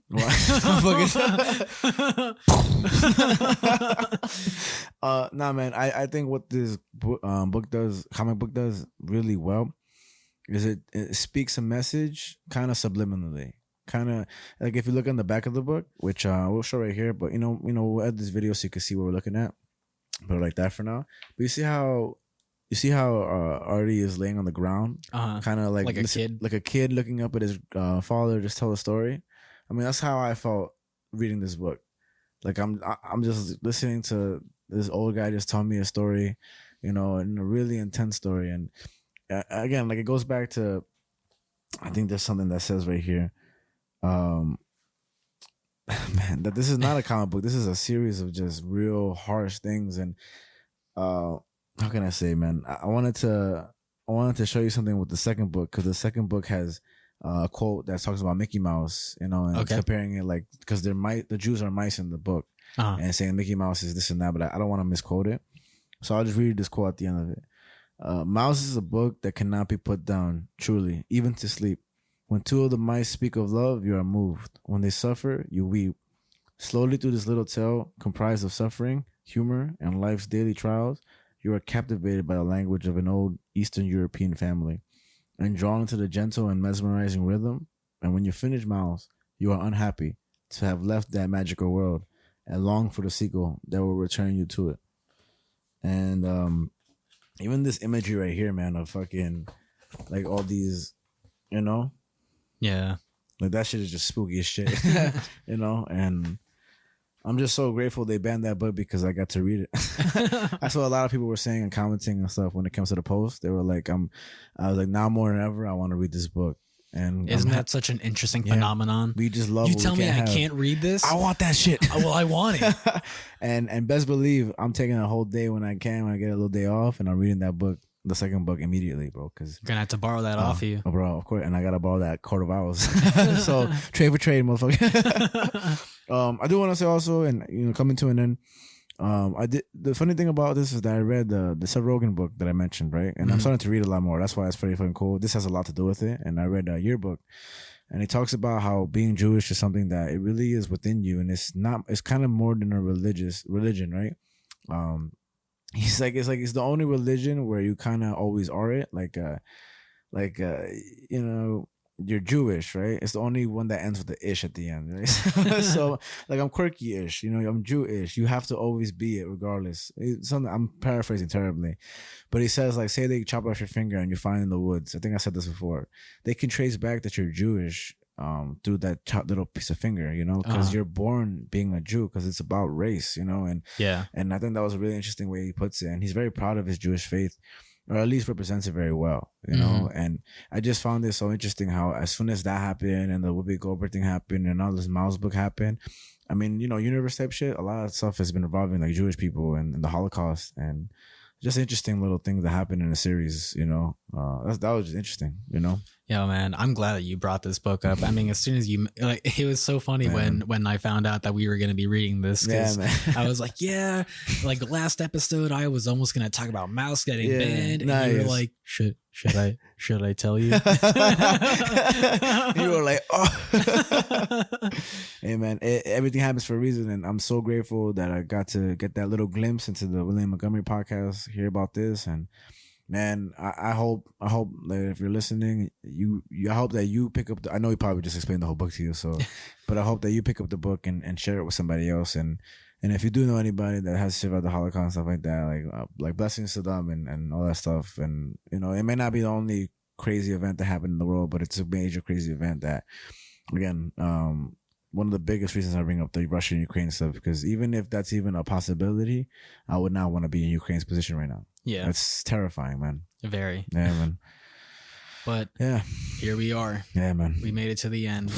Bro, that was heavy as fuck, man. Jesus Christ. But this is why the show is so amazing. Like, you know, keep your opinion, I don't give a fuck. But for me, this changed my life right here. You know, this is a big piece of literature that changed my life. So, man, in this crazy earth, and what's going on in our minds, this is why I mattered, bro. This is Earth, Mind, and Matter. And just got a shout out. Make sure to follow us on Instagram and TikTok, Earth, Mind, Matter Pod. Yeah, man. Message us, talk to us, say whatever you want. Just tell us your favorite highlight, and or give us a book suggestion, a movie suggestion. You know, we'll take suggestions. Too. So I'm be on the lookout for much more things. We're definitely gonna change up how we release things. Everything, all that stuff, man. So exciting. Stay tuned. Yeah. Good morning, good evening, good night, bro. Boom.